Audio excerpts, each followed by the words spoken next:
সুদ খাও ঘুষ খাও জন্মের খাওয়া, যার কাছে যা যায় রে পাওয়া। সুদ খাও ঘুষ খাও জন্মের খাওয়া, যার কাছে যা যায় রে পাওয়া। ইচ্ছে করে লম্বা লোভের লাগাম টানলে না রে মানুষে, লাগাম টানলে না।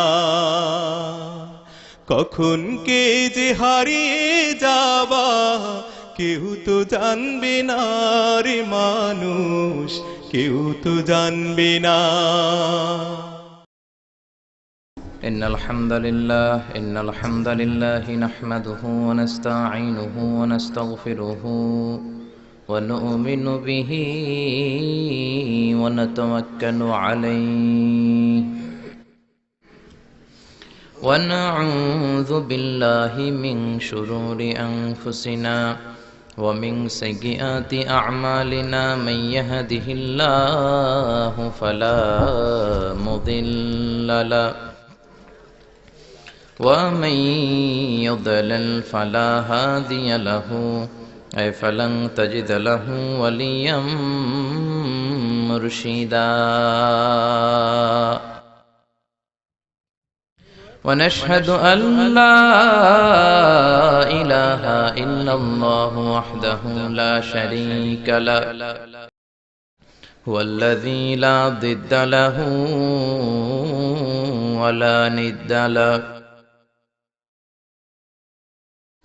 لا مثل له ولا مثيل له، لا وزير له ولا كفيل له، لا شبه له ولا شبيه له، لا ولد له ولا والد له، وهو الواحد الفرد الصمد، لم يلد ولم يولد ولم يكن له كفوا أحد. ونشهد أن سيدنا ونبينا وحبيبنا وبشيرنا ونذيرنا وطبيبنا وطبيب أرواحنا وحبيبنا وحبيب ربنا محمدا عبد الله ورسوله، أرسله بالحق بشيرا ونذيرا وداعيا إلى الله بإذنه وسراجا منيرا. أما بعد، فقد قال الله تعالى في كلامه المجيد وفي فرقانه الحميد: أعوذ بالله من الشيطان الرجيم. بسم الله الرحمن الرحيم. وقضى ربك ألا تعبدوا إلا إياه وبالوالدين إحسانا. إن الله وملائكته يصلون على النبي يا أيها الذين آمنوا صلوا عليه وسلموا تسليما. اللهم صل على محمد وعلى آل محمد كما صليت على إبراهيم وعلى آل إبراهيم إنك حميد مجيد. اللهم بارك على محمد وعلى آل محمد كما باركت على إبراهيم وعلى آل إبراهيم إنك حميد مجيد. আপনারা কেমন আছেন সবাই? আমিও আলহামদুলিল্লাহ ভালো আছি। সুখে দুঃখে আমরা সব সময় আলহামদুলিল্লাহ, ঠিক কি না? সব সময় আলহামদুলিল্লাহ বললে নেয়ামত বাড়িয়ে দেয় কে? আল্লাহ। আর আলহামদুলিল্লাহ না বললে নেয়ামত আল্লাহ কেড়ে নেয়। নেয়ামত কেড়ে নেয়ার পাশাপাশি আল্লাহ আযাব দেয়, পানিশমেন্ট দেয়। চিল্লায় কোন ঠিক কিনা? এই যে যত আযাব, গজব, ভূমিকম্প, তুফান, জলোচ্ছ্বাস, বেকারত্বের সমস্যা, এই যে নানা ধরনের সমস্যায় আমরা আমাদের বাংলাদেশে জর্জরিত, এগুলো আমাদের হাতের কামাই। বিশ্বাস হয়? আমরা যদি নামাজি হয়ে যাই, ভদ্র হয়ে যাই, আল্লাহওয়ালা হয়ে যাই, রহমত, বরকত, মার্সি এন্ড ব্লেসিংস দিয়ে বাংলাদেশটারে ভরে দিতে পারে কে? এজন্য রব্বুল আলামিন বলেন, যাহারাল ফাসাদু ফিল বাররি ওয়াল বাহর বিমা কাসাবাত আইদিন নাস। জলে স্থলে এই যে অগ্নিকাণ্ড, জলোচ্ছ্বাস, ভূমিকম্প, বন্যা, এগুলো তোমাদের হাতের কামাই। তোমরা নাফরমানি করার কারণে আমি তোমাদের উপর আযাব দিচ্ছি, গজব দিচ্ছি। বিশ্বনবী বলে, তাসবির সুতা যদি ছিঁড়ে যায়, আপনারা তাসবি চিনেন? কুমিল্লাতে বলে তসবি সরা, কি বলে? তো এই যে তাসবিহের যে সুতা, এই সুতাটা ছিঁড়ে গেলে তাসবির দানা যেমনি একটার পর একটা টপ টপ করে নিচে পড়তেই থাকে, একটার পর একটা, তারপর আর একটা, তারপর আর একটা। আল্লাহ বলে, তোমরা যখন নাফরমান হয়ে যাবা, আকাশ থেকে আযাব আর গজব তাসবির দানার মতো একটার পর একটা, তারপর আর একটা, তারপর আর একটা পড়তেই থাকবে, আযাব আর গজব আসতেই থাকবে। চিল্লা এখন ঠিক কিনা? এজন্য এগুলো আমাদের হাতের কামাই। আমরা যদি শুকরিয়া করি, আল্লাহ আযাব বন্ধ করে দিবে, এই গজব বন্ধ করে দিবে, এই দুর্যোগ বন্ধ করে দিবে, আর রহমত দিয়ে আমাদের পুরো সমাজটাকে পরিপূর্ণ করে দিবে কে? আল্লাহ। এজন্য সুখে দুঃখে সব সময় আমরা পড়বো আলহামদুলিল্লাহ। কি পড়বো? আরো জোরে পড়েন, কি পড়বো? চান্দোলা চরের পাথর যুব প্রবাসী কল্যাণ সংগঠনের উদ্যোগে 18তম বাৎসরিক ওয়াজ ও দোয়ার মাহফিল। আজকের প্রোগ্রামের সভাপতি জনাব মোহাম্মদ হাজী আব্দুল বারেক, চরের পাথর। কোরআনের বাণীর এমন একটা সম্মোহনী শক্তি আল্লাহ তাআলা কোরআনের ভেতর দিয়েছেন, এর কারণে কোরআনের কথা শুধু আমরা শুনলে আমাদের হৃদয় যে শুধু ঠান্ডা হয় এমনটা নয়, অমুসলিমরাও যদি কোরআনের কথা শুনে অমুসলিমদের অন্তরটারেও ঠান্ডা করে দেয় কে? আপনারা মিশরের কারি আব্দুল বাসেতের নাম শুনেছেন? ওনাকে নিয়ে মিশরের প্রেসিডেন্ট জামাল আব্দুল নাসের একবার সোভিয়েত ইউনিয়নে গিয়েছিল, যেটাকে আমরা বর্তমানে বলি রাশিয়া। কি বলি? রাশিয়া। তৎকালীন সময় এটা ছিল সোভিয়েত ইউনিয়ন, এখন এটা হয়েছে রাশিয়া। তো রাশিয়াতে যাওয়ার পরে মিশরের প্রেসিডেন্ট জামাল আব্দুল নাসের ওনার সব প্রেসিডেন্টদেরকে রাশিয়ার প্রেসিডেন্টের কাছে পরিচয় করায় দিচ্ছে যে এটা আমার হোম মিনিস্টার, এটা আমার ফিনান্স মিনিস্টার, এটা আমার এডুকেশন মিনিস্টার, এটা এই মন্ত্রী, এটা ওই মন্ত্রী, এটা ওই মন্ত্রী। তো সব মন্ত্রীরা সুটেড বুটেড, প্যান্ট পরা, শার্ট পরা, টাই পরা, ব্লেজার পরা। কিন্তু কারি আব্দুল বাসেত ব্লেজার পরতেন না, উনি জুব্বা পরতেন। তো রাশিয়ার প্রেসিডেন্ট বলে, আপনার এইটা আবার কোন মন্ত্রী? সব মন্ত্রীর পোশাক একরকম, এর পোশাক আরেক রকম, এটা কোন মন্ত্রী? জামাল আব্দুল নাসির বলে, এটা আমাদের কোন মন্ত্রী নয়, এটা আমাদের দেশের কারি, এটা আমাদের দেশের কারি। রাশিয়ার প্রেসিডেন্ট বলে, কারি আবার কি? কারণ এরা কারি জিনিসটা কি এটা জানে না, এটা তারা বুঝে না। তো জামাল আব্দুল নাসির বলল যে আমাদের যে পবিত্র ধর্মগ্রন্থ আছে আল কোরআন আল কারীম, এই আল কোরআন আল কারীম উনি চমৎকার করে আবৃত্তি করতে পারে, আর আমরা সেটা শুনি, আমাদের হৃদয় ঠান্ডা হয়ে যায়। তো রাশিয়ার প্রেসিডেন্ট বলে, আজকে রাতে তো আমাদের একটা পার্টি আছে, নাইট পার্টি। কি পার্টি? এখানে নৈশ ভোজ হবে, খাওয়া দাওয়া হবে, আর হবে বেলি ড্যান্স। কি হবে? রুব্বানে নাচে কোমর দুলাইয়া, এই সব মুখস্থ। তো এই বেলি ড্যান্স হবে, এই বেলি ড্যান্স আমরা দেখবার, হুইস্কি খাবো, অ্যালকোহল খাবো, মদ খাবো। তো কারি আব্দুল বাসিত ইবনে আব্দুস সামাদকে রাজি করানো হলো। কারি আব্দুল বাসিত ইবনে আব্দুস সামাদ রাজি হলো। উনি গেলেন, যে হল রুমের ভেতরে বেলি ড্যান্স হয় ওখানে ওনার বসানো হলো। সিঙ্গাররা যেখানে গান গায় ওইখানে উনি মাইক্রোফোনের সামনে বসলেন, আর আল্লাহরে বললেন, আল্লাহ আমার গলায় যত সুর আছে, যত মেলোডি আছে, ভয়েস আছে, সব সুরকে আমি উজাড় করে দিয়ে আজকে তেলাওয়াত করব, তুমি আমার এই তেলাওয়াতের রিদম, এটার আকর্ষণ, এটার অ্যাট্রাকশন এই কমিউনিস্ট লিডারদের অন্তরের ভেতরে ঢুকিয়ে দিও। তখন রাশিয়া ছিল কমিউনিস্ট, সব কমিউনিস্ট লিডাররা বসা, সামনে হুইস্কি, রেড ওয়াইন, অ্যালকোহল, মদের গ্লাস নিয়ে বসা।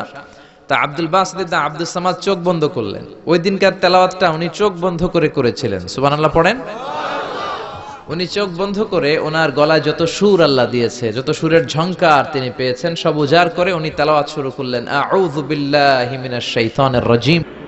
যতক্ষণ তেলাওয়াত চলেছে কেউ মদ খায় নাই, তাকিয়ে রইলেন, মন্ত্রমুগ্ধ হয়ে শুনলেন, আর সকলের চোখ দিয়ে দার দার করে পানি ঝরতে শুরু করলো।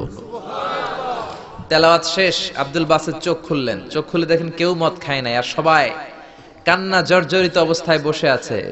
মিশরের প্রেসিডেন্ট জামাল আব্দুল নাসের কমিউনিস্ট লিডারদেরকে জিজ্ঞেস করলেন, এই যে আমাদের আবৃত্তিকার ও কোরআন থেকে আবৃত্তি করেছে, আপনারা কি এর অর্থ বুঝেছেন? তারা বলে, না বুঝি নাই। কোনো মানে বুঝেছেন? না বুঝি নাই। তো কেঁদেছেন কেন? কমিউনিস্ট লিডাররা বলে, এত চমৎকার সুরেলা সুর, এরকম গলা, এরকম ভয়েস আমরা আমাদের জীবনে শুনি নাই।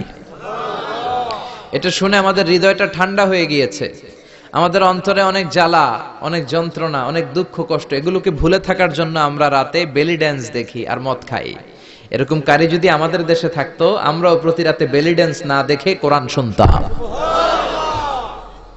তারা কাঁদতে শুরু করেছে, কোরআনের অর্থ বুঝে নাই, মানে বুঝে নাই, কিন্তু এই বিজাতিদের কমিউনিস্ট লিডারদেরও অন্তরটারে ঠান্ডা করে দিয়েছে কে? ওই কোরআন আমাদের কাছে আছে না নাই? নাকি আব্দুল বাসিত আরেকটা কোরআন থেকে তেলাওয়াত করেছিল? জোরে বলেন। এই কোরআনের কোনো চেঞ্জ হয়েছে? ১৫০০ বছরের এই লম্বা সময়ে কোরআনের একটা আয়াতও চেঞ্জ হয়েছে? একটা শব্দ, একটা অক্ষর, একটা জের জবর পরিবর্তন হয়েছে? জোরে বলেন, হয়েছে? এই কোরআনের মতো আরেকটা বই যদি আমরা পৃথিবীর সবাই মিলে বানাতে চাই, বানানো যাবে? জোরে বলেন, যাবে? আপনারা আহমদ দিদাদের নাম শুনেছেন? জাকির নায়েকের গুরু আহমদ দিদাদ একটা বই লিখেছেন, the ultimate miracle of the holy Quran. ওই বইতে তিনি উল্লেখ করেছেন, ইউনাইটেড স্টেটস অফ আমেরিকার কিছু বিজ্ঞানীরা সবচেয়ে পাওয়ারফুল যে কম্পিউটার, ক্রে 1 সুপার কম্পিউটার, এটা দিয়ে আমেরিকার মিলিটারিতে যারা চান্স পায়, মানে সেনাবাহিনীতে, তারা ম্যাথমেটিক্যাল ক্যালকুলেশন গুলো করার জন্য এই কম্পিউটার ব্যবহার করে। তো আমেরিকার বিজ্ঞানীরা, আহমদ দিদাত তার ultimate miracle of the Holi কোরআনে বলছেন যে কম্পিউটারের সব ইনফরমেশন গুলোকে কনসাইজ করে ওই ক্রে 1 সুপার কম্পিউটারের মাইক্রো চিপসের ভেতর ঢুকিয়ে কমান্ড করেছে, is it possible to create a book like Quran? ও কম্পিউটার, তুমি অ্যানালাইসিস করে বলো, এই কোরআনের মতো আরেকটা বই কি পৃথিবীর মানুষের বানানো সম্ভব? আপনারা বলছেন জি না, কিন্তু কম্পিউটার বলেছে ইয়েস, সম্ভব, it's possible, it's possible, but you need to spend more than 63 octillion years. সম্ভব, কিন্তু পৃথিবীর সব মানুষদেরকে 63 অক্ট্রিলিয়ন বছর বেঁচে থাকা লাগবে আর চেষ্টা করা লাগবে। এটা শুনে বিজ্ঞানীরা তো মহা খুশি, হোক না অক্ট্রিলিয়ন আর ফক্ট্রিলিয়ন, পারা তো যাবে। কিন্তু নিউমেরিক্যাল সায়েন্স বলে যে octillion is very dangerous to reach there. Octillion হচ্ছে এমন একটা সংখ্যা যেটা পর্যন্ত পৌঁছা মানুষের পক্ষে অসম্ভব।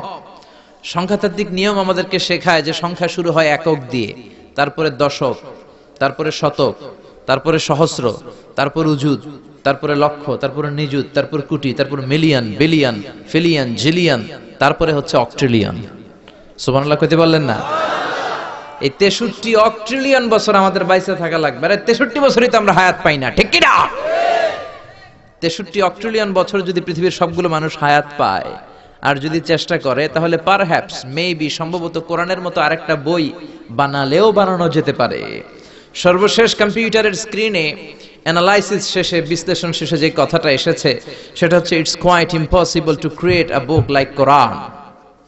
পৃথিবীর মানুষগুলোর 63 অক্ট্রিলিয়ন বছর বেঁচে থাকাও সম্ভব না, কোরআনের মতো আরেকটা বইও বানানো সম্ভব না। চিল্লায় বলেন ঠিক কিনা? ওই কোরআন আমাদের হাতে আজও আছে না নাই? The greatest resource of power, the book of books, পৃথিবীর সবচেয়ে সেরা বই। এই বইয়ের কপিগুলা যদি কেউ আগুন দিয়েও জ্বালায় দেয়, আমাদের হাফেজ ভাইদের কলিজার ভেতরে কোরআন আছে না নাই? যদি আগুন লেগে ধ্বংস হয়ে যায়,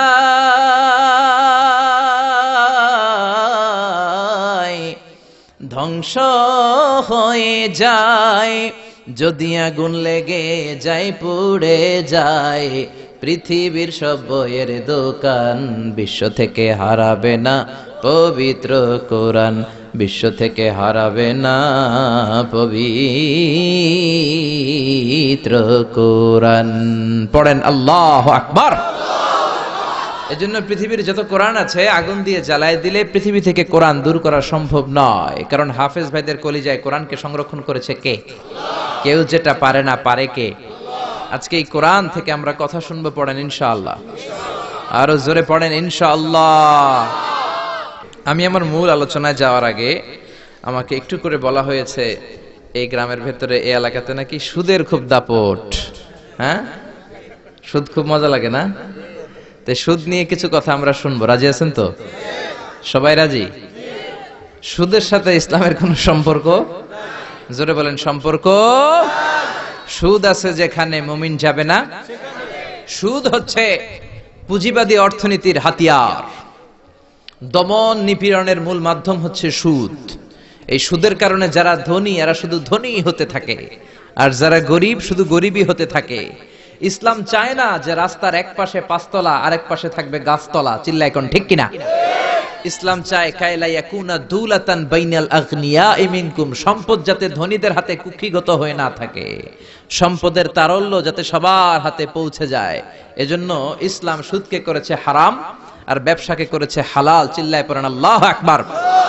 এজন্য রাব্বুল আলামিন বলেন ওয়া আহাল্লাল্লাহুল বাইআ ওয়া হারামার রিবা, আমি আল্লাহ তোমাদের জন্য সুদকে করলাম হারাম আর ব্যবসাকে করে দিলাম হালাল। সুবহানাল্লাহ। ব্যবসাকে হালাল করেছে কে? আর সুদকে হারাম করেছে কে? সুদের মধ্যে দেখা যায় অনেক লাভ, অনেক টাকা, অনেক বরকত, শুধু বেড়ে যায়। আল্লাহ বলে তোমাদের দৃষ্টিতে টাকা বেড়ে যায়, আমি আল্লাহর কাছে বাড়ে না। আর তোমরা যখন যাকাত দাও, দান করো, তোমাদের দৃষ্টিতে দেখা যায় টাকা কমে যায়, কিন্তু আমি আল্লাহর কাছে টাকা কমে না। সুবহানাল্লাহ। এজন্য সুদকে আল্লাহ নিশ্চিহ্ন করে দিবেন। ইয়ামহাকুল্লাহ ওয়া ইউরবিস সাদাকাত। আল্লাহ বলে আমি সুদকে নিশ্চিহ্ন করে দেব, সুদকে আমি ধ্বংস করে দেব, সুদের ভেতরে কোনো বরকত দেব না। আর ব্যবসা করলে সামান্য ব্যবসার ভেতরে বরকত ঢুকিয়ে দিবে কে? আল্লাহ। আরো জোরে বলেন কে? বিশ্বনবী সুদখোরদের উপর লানত দিয়েছে। কি দিয়েছে? লাআনা রাসূলুল্লাহ আকিলার রিবা ওয়া মুকিলাহু ওয়া কাতিবাহু ওয়া শাহিদাইহি। যারা সুদ খায়, যারা সুদ দেয়, যারা সুদের দলিল লেখক, যারা সুদের সাক্ষী থাকে, সবার উপরে বিশ্বনবী লানত দিয়েছে। জোরে পড়েন নাউযুবিল্লাহ। এজন্য খবরদার, সুদের সাথে মুসলমানদের কোনো সম্পর্ক। বিশ্বনবী বলেছেন আর রিবা সালাসু ওয়া সাবউনা বাবান, সুদের রয়েছে 73টা গুনাহ। কয়টা গুনাহ? আরো জোরে বলেন কয়টা? সুদের মধ্যে 73টা গুনাহ। আইসারুহা আইয়ান কাহার রাজুল উম্মা, 73টা গুনার মধ্যে সবচাইতে ছোট গুনাহ হলো নিজের মায়ের সাথে জিনা করা। 73টা গুনাহ। আর সবচেয়ে ছোট গুনাহ হচ্ছে আইয়ান কাহার রাজুল উম্মা, ব্যক্তি তার মায়ের সাথে জিনা করবে। এটা যদি সবচেয়ে ছোট গুনাহ হয়, তাহলে বড় গুনার অবস্থা কি? বড় গুনাহটা কি জানার দরকার আছে না নাই? আল্লাহ সেটাও বলে দিলেন ফাআযানু বিহারবিম মিনাল্লাহি ওয়া রাসূলিহি। সুদের সবচেয়ে ছোট গুনাহ মায়ের সাথে জিনা করা, আর সুদের সবচেয়ে বড় গুনাহ আল্লাহর সাথে যুদ্ধ করা। করবেন নি? পারা যাবে না আল্লাহর সাথে যুদ্ধে? সে আল্লাহ কবে থেকে ক্ষমতায় বসা? এখন তো আল্লাহ বুড়া হয়ে গেছে। হ্যাঁ, আল্লাহর ক্ষমতা কি আগের মতো আছে? জোরে বলেন আছে।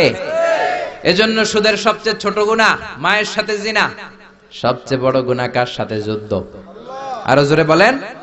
এজন্য বিশ্বনবী বলতেন ইজতানিবু আস-সাবআল মুবিকাত, 7টা ঈমান বিধ্বংসী, আমল বিধ্বংসী কাজ থেকে তোমরা বেঁচে থাকবা। 1 নম্বরে হলো শিরক, আল্লাহর সাথে শিরক করবা না। 2 নম্বরে হলো মাতা পিতার সাথে অবাধ্যতা করা। 3 নম্বরে জাদু দেখানো, জাদু টোনা করা। 4 নম্বরে অন্যায় ভাবে কাউরে হত্যা করা। 5 নম্বরে এতিমের সম্পদ খাওয়া। 6 নম্বরে কোন নারীকে অন্যায় ভাবে জিনার অপবাদ দেওয়া। 7 নম্বরে সুদ খাওয়া। কি খাওয়া? এই 7টা কাজ করলে আপনার ঈমানটাকে ধ্বংস করে দিবে কে? চিল্লায় বলেন কে? আল্লাহ। এজন্য দুনিয়াতে যারা সুদ খায় তাদের সম্পদে কোনো বরকত নাই, তাদের শুধু রোগ আর রোগ, টেনশন আর টেনশন। আছে না নাই? আবার বিশ্বনবী বললেন যারা সুদ খায় তাদের তিনটা শাস্তি। কয়টা? আরো জোরে বলেন কয়টা? এক নম্বরে কিয়ামতের দিন আল্লাযীনা ইয়াকুলুনার রিবা লা ইয়াকুমুনা ইল্লা কামা ইয়াকুমুল্লাযী ইয়াতাখাব্বাতুহু শাইতানু মিনাল মাস। সুদের এক নাম্বার শাস্তি, কিয়ামতের দিন সুদখোর যখন কবর থেকে উঠবে, রব্বুল আলামিন তাকে জিনে ধরা রোগীর মতো, পাগলের মতো উঠায় দিবে। সুদখোর কবর থেকে উঠে ভূতে ধরা রোগীর মতো, জিনে ধরা রোগীর মতো, পাগলের মতো লাফাতে লাফাতে উঠবে। তারে দেখে কিয়ামতের ময়দানের সবাই বুঝবে লোকটা হলো সুদখোর। কি খোর? আরো জোরে বলেন। এটা হচ্ছে এক নাম্বার শাস্তি। দুই নাম্বার শাস্তি বিশ্বনবী বললেন, আমি স্বপ্নে দেখলাম কিছু লোকের পেট হচ্ছে বিশাল বড় ঘরের মতো, আর ওই পেটের ভেতরে দেখলাম ভয়ঙ্কর বিষাক্ত সাপ। জিব্রাইল রে বললাম, ও জিব্রাইল, মান হা উলায়রা কারা? বিশ্বনবী বললেন, হা উলাই আকালাতুর রিবা, এরা হলো আপনার উম্মতের মধ্য থেকে যারা সুদ খেয়েছে, ওই সুদখোর লোকগুলা। পড়েন না আউযুবিল্লাহ। তিন নাম্বার শাস্তি বিশ্বনবী বলেন, যে রাতে আমাকে মেরাজে নেওয়া হলো, রাআইতু লাইলাতা উসরিয়া বি, মেরাজের রাতে আমি দেখলাম রক্তের একটা নদী, ওই নদীর উপর কিছু লোক সাঁতার কাটে। কিসের নদী? দেখছেন কোনদিন রক্তের নদী? আমরা কোনদিন দেখেছি? রক্তের একটা নদীর ভেতরে কিছু লোক সাঁতার কাটে। সাঁতার কাটতে কাটতে বাঁচার জন্য যখন পারে আসতে চায়, তীরে আসতে চায়, কিছু ফেরেশতারা অনেক বড় বড় পাথরের খণ্ড নিয়ে বসা, তীরের দিকে আসতে চাইলে প্রচন্ড জোরে পাথর নিক্ষেপ করে তার চেহারার দিকে। পাথরের আঘাতে ওই লোকটার চেহারা ছিন্ন বিচ্ছিন্ন হয়ে যায়। লোকটা চিৎকার করতে করতে আবার রক্তের নদীর মাঝখানে চলে যায়। আবার তীরে আসতে চাইলে আবার পাথর আছে না নাই? জোরে বলেন। বিশ্বনবী বললেন, মান হাউলা ইয়া জিবরিল, ও জিব্রাইল, এরা কারা? বিশ্বনবী বললেন, এরা হলো আপনার সুদখোর উম্মত। এরা কারা? এজন্য সুদ খাওয়া যাবে? জোরে বলেন, সুদ খাওয়া যাবে? খবরদার, সুদ খাওয়া যাবে না। সুদের বিপরীতে আমরা ব্যবসা করব। ব্যবসায় বরকত দিয়েছে কে?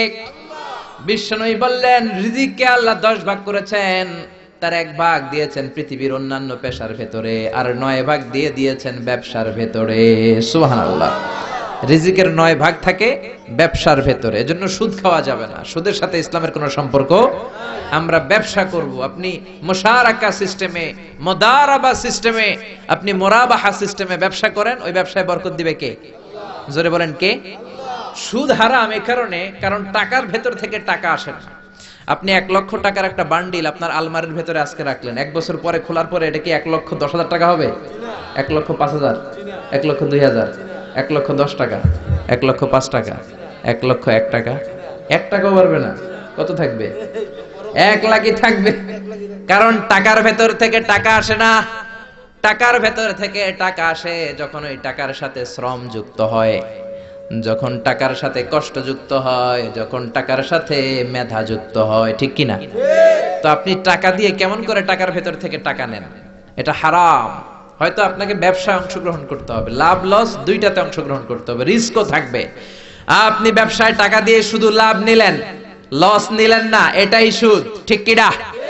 আপনার লাভও নিতে হবে, লস নিতে হবে, ঝুঁকিও নিতে হবে। এইটার নাম হলো ব্যবসা। হয় আপনি ব্যবসা করবেন, তা না হলে আপনি কর্জে হাসানা দিবেন। কি দিবেন? কর্জে হাসানা দিলে ওই ব্যক্তির মর্যাদা বাড়িয়ে দেয় কে? চিল্লায় বলেন কে? 3 সিস্টেমে ব্যবসা করবেন। কয় সিস্টেমে? সবাই বলেন, আরো জোরে বলেন। 1 নাম্বার হচ্ছে মুশারাকা সিস্টেম। মুশারাকা, পার্টনারশিপ। আমি আপনি শেয়ার, 3-4 জন মিলে শেয়ার, আমার টাকা আপনার টাকা, আর দুজনে মিলে ব্যবসা করব। আমার যদি ধরেন 4 লক্ষ টাকা হয়, আপনার যদি 6 লক্ষ টাকা হয়, তাহলে যেই লাভ হবে তার 60% নেবেন আপনি, 40% নেব আমি। লসও যদি হয় 60% আপনার উপর, 40% আমার উপর। এই ব্যবসাকে বৈধ করেছে কে? আল্লাহ। আরো জোরে বলেন না। 2 নম্বরে হচ্ছে আল মুদারাবা। মুদারাবাও বৈধ। মুদারাবা মানে হচ্ছে আপনার টাকা আমার শ্রম। আল্লাহ আমারে কোনো টাকা দেয় না, আমি মিসকিন, আমি ফকির, আমি দেব শ্রম, আপনি দিবেন টাকা। কত পার্সেন্ট লাভ হলে কে কতটা নিব এটা আমরা ভাগ করে নিব। কিন্তু লস হলে আমার কোনো লস নাই, কারণ আমার শ্রম আপনার টাকা, আমি যে খাটছি এটাই তো আমার লস। ঠিক কিনা? কথা বলেন। আর টাকা যেহেতু আপনার, পুরো লস নেবেন আপনি। এই সিস্টেমও ব্যবসা যায়। 3 নাম্বার হচ্ছে আল মুরাবাহা। বুঝার চেষ্টা করেন। আমার ঘরে ফ্রিজ নাই, ফ্রিজের দাম 1 লক্ষ টাকা। কয় লাখ টাকা? আপনি আমারে বাজার থেকে 1 লক্ষ টাকা দিয়ে একটা ফ্রিজ কিনে আমার কাছে 1,20,000 টাকায় বিক্রি করবেন। এটা আমি কিস্তিতে দিব আপনারে, 6 মাসের কিস্তিতে দিব। আপনার লাভ হচ্ছে আপনি 1 লক্ষ টাকা দিয়ে কিনে 1,20,000 বিক্রি করছেন, 20,000 লাভ। আর আমার লাভ হচ্ছে আমার কাছে কোনো টাকা নাই, আমি ফ্রিজের মালিক হয়ে গেলাম, কিস্তিতে দিয়ে 6 মাস পরে আমি টাকাও পূর্ণ করে দিলাম। এটাকে বলে মোরাবাহা। শাহজালাল ইসলামী ব্যাংক, আল আরাফা ইসলামী bank, Bangladesh Islamic bank limited, এই তিনটার সিস্টেমে আপনাদের সাথে বিজনেস করে। আল মুদারাবা, আল মুশারাকা, আল মুরাবাহা, যেই সিস্টেমে আপনি করেন না কেন এগুলোর কবুল করে নিবে কে? আল্লাহ। কিন্তু এগুলো না করে 100 টাকার বান্ডিল দিয়ে বললেন এই নাও 100 টাকার বান্ডিল, এখানে 10,000 টাকা আছে, সুদে লাগালাম, মাসে দিবা 1,000। কয় হাজার? আরো জোরে বলেন। এখন মাস শেষে 1,000 দিতে পারে না, ওইটার উপর আবার বাড়তে শুরু করলো। আল্লাহ বলে লা তাকুলু আর রিবা আদাআফা মুদাআফা, খবরদার চক্রবৃদ্ধি হারে সুদ খেও না, মাহাজনী সুদ খেও না। কার কথা? আরো জোরে বলেন, কথাটা কার? মাহাজনী সুদ খাওয়া যাবে না, চক্রবৃদ্ধি হারে সুদ খাওয়া যাবে না। তাহলে ব্যাংকের সুদ খাওয়া তো যাবে না? ব্যাংকের সুদ খাওয়া যাবে না, ব্যাংকের সুদও হারাম, আর চক্রবৃদ্ধি হারে মাহাজনী সুদ, এটা অনেক ভয়ঙ্কর হারাম। গ্রামে গঞ্জে এরকম আছে না নাই? 10,000 টাকায় মাসে 1,000 টাকা সুদ। কথা কন, কথা কন, কথা কন। আছে, এখন দিতে পারে না, সুদ আবার বেড়ে যায়। এখন 2,000 হয়ে গেছে, এর পরের মাসেও দিতে পারে না, 3,000 হয়ে যায়। এরপরে কে আসলটা দেয়া লাগবে না, তুই সুদ চালা। কি চালা? সুদ চালাইতে চালাইতে বাড়ি নাই, ভিটা নাই, জমি নাই, টিউবওয়েল নাই, পরনের লুঙ্গিও নাই। আছে না নাই? এটার বলে মহাজনী সুদ, এটার বলে চক্রবৃদ্ধি হারে সুদ। এই সুদ খাওয়া যাবে না। এজন্য সুদ আপনি খেলে এই সুদের এই সম্পদের ভেতরে কোনো বরকত নাই, এটাকে ধ্বংস করে দিবে কে? চিল্লায় বলেন কে? এজন্য আপনি ব্যবসা করবেন। আল্লাহ বললেন হাল্লাল্লাহুল বাইআ ওয়া হারামার রিবা, আমি আল্লাহ ব্যবসাকে তোমাদের জন্য হালাল করলাম, সুদকে করলাম হারাম। এখন আমরা সুদ খাবো না ব্যবসা করব? জোরে বলেন, সুদ না ব্যবসা? ব্যবসার সিস্টেম হচ্ছে আপনাকে লাভ লস দুইটাতে অংশগ্রহণ করতে হবে। আপনি যদি বলেন না আমি শুধু লাভ নিব লস নিব না, এটা ব্যবসা হবে? এটা সুদ হবে। এটা কি হবে? চিল্লায় বলেন কি হবে? এরপর ইসলাম বলে লা মাইসার, কোনো জুয়া চুরি থাকবে না। বিজনেসের মধ্যে জুয়া চুরি নাই, মানে লটারি নাই। কিন্তু বাংলাদেশে লটারি সিস্টেম আছে না নাই? 10 টাকায় 40 লক্ষ টাকা আছে না নাই? এটা সরাসরি জুয়া চুরি, এটার সাথে ইসলামের কোনো সম্পর্ক নাই। এর কারণ হচ্ছে আমরা 10 টাকা দিয়ে লটারি কিনি, পাই এরকম একটা কাগজ, এই লটারির একটা নাম্বার থাকে এখানে, ঠিক কিনা? আর লেখা আছে 10 টাকায় প্রথম পুরস্কার 40 লক্ষ টাকা। লক্ষ লক্ষ মানুষ 10 টাকা দিয়ে এটা কিনে। কেনার পর যেদিন ড্র হবে, রাফেল ড্র, একজন পায় 40 লাখ, আরেকজন পায় 30 লাখ, আরেকজন পায় 20 লাখ, আরেকজন 10 লাখ, পঞ্চম পুরস্কার পায় 1 লাখ, আর লক্ষ লক্ষ মানুষ এই কাগজ পানিতে ভিজায় খায়। সিল্লাইকন ঠিক কিনা? এটার নাম হচ্ছে জুয়া চুরি, এটা জায়েজ নাই। কিন্তু এই লটারির কাগজের সাথে যদি আপনার একটা কলম দিয়ে দেয়, এটাকে জায়েজ করার সিস্টেম আছে। এই 10 টাকার লটারির, যখন আপনি লটারিটা কিনবেন, আপনাকে যদি একটা কলম দিয়ে দেয়, তাহলে কেমন যেন আপনি 10 টাকা দিয়ে একটা কলম কিনলেন। এটা ব্যবসা, এটা হচ্ছে ব্যবসার সুরা, এটা জায়েজ আছে না নাই? তার মানে লক্ষ লক্ষ মানুষ যখন লটারি কিনলো, সাথে পেলে একটা কলম। এরপরে ড্র হওয়ার পরে একজন পাবে 40 লাখ, আরেকজন 30 লাখ, একজন 20 লাখ, আরেকজন 10 লাখ, আর লক্ষ লক্ষ সবাই পাইছে একটা করে কলম। তার মানে আমরা সবাই কিছু না কিছু পাইছি। চিল্লায় এখন ঠিক কিনা? এই সিস্টেমে যদি করেন তাহলে এটারে বৈধ করে দিবে কে? জোরে বলেন কে? এরপরে ইসলাম বলেন নো আনসার্টেইনটি, কোন ব্যবসার মধ্যে আনসার্টেইনটি থাকতে পারবে না, সুনিশ্চিত হতে হবে সবকিছু। লা দারারা ওয়ালা দারার ওয়ালা গারারা ফিল বাই, বেচা কিনার মধ্যে কোনো ধোঁকাবাজি থাকতে পারবে না, অনিশ্চয়তা থাকতে পারবে না। অনেকে উড়ন্ত কবুতর বিক্রি করে, আছে না নাই? কবুতর যারা পালেন, 10টা কবুতর আছে আপনার, আপনি দেখবেন সারাদিন কবুতর আকাশে উড়ার পরে বিকালে আবার বাসায় চলে আসে। আপনি বললেন এই যে 10টা কবুতর আকাশে উড়ে, এই 10টা কবুতর আপনার বিক্রি করে দিলাম, এক একটা 100 টাকা করে, 10টায় কত হয়? 1000 টাকা বিক্রি করে দিয়েছেন। এই বিক্রি শরীয়ত সম্মত হয় না। এর কারণ প্রতিদিন কবুতরগুলো বিকেল বেলা উড়ার পরে সন্ধ্যাবেলায় ফিরে, আজকে বিকালে নাও ফিরতে পারে। যেরকম ঠিক কিনা? আজকে 10টা কবুতর যদি অন্যদিকে চলে যায়, 1000 টাকা লিয়ে কিলাকিলি আছে না নাই?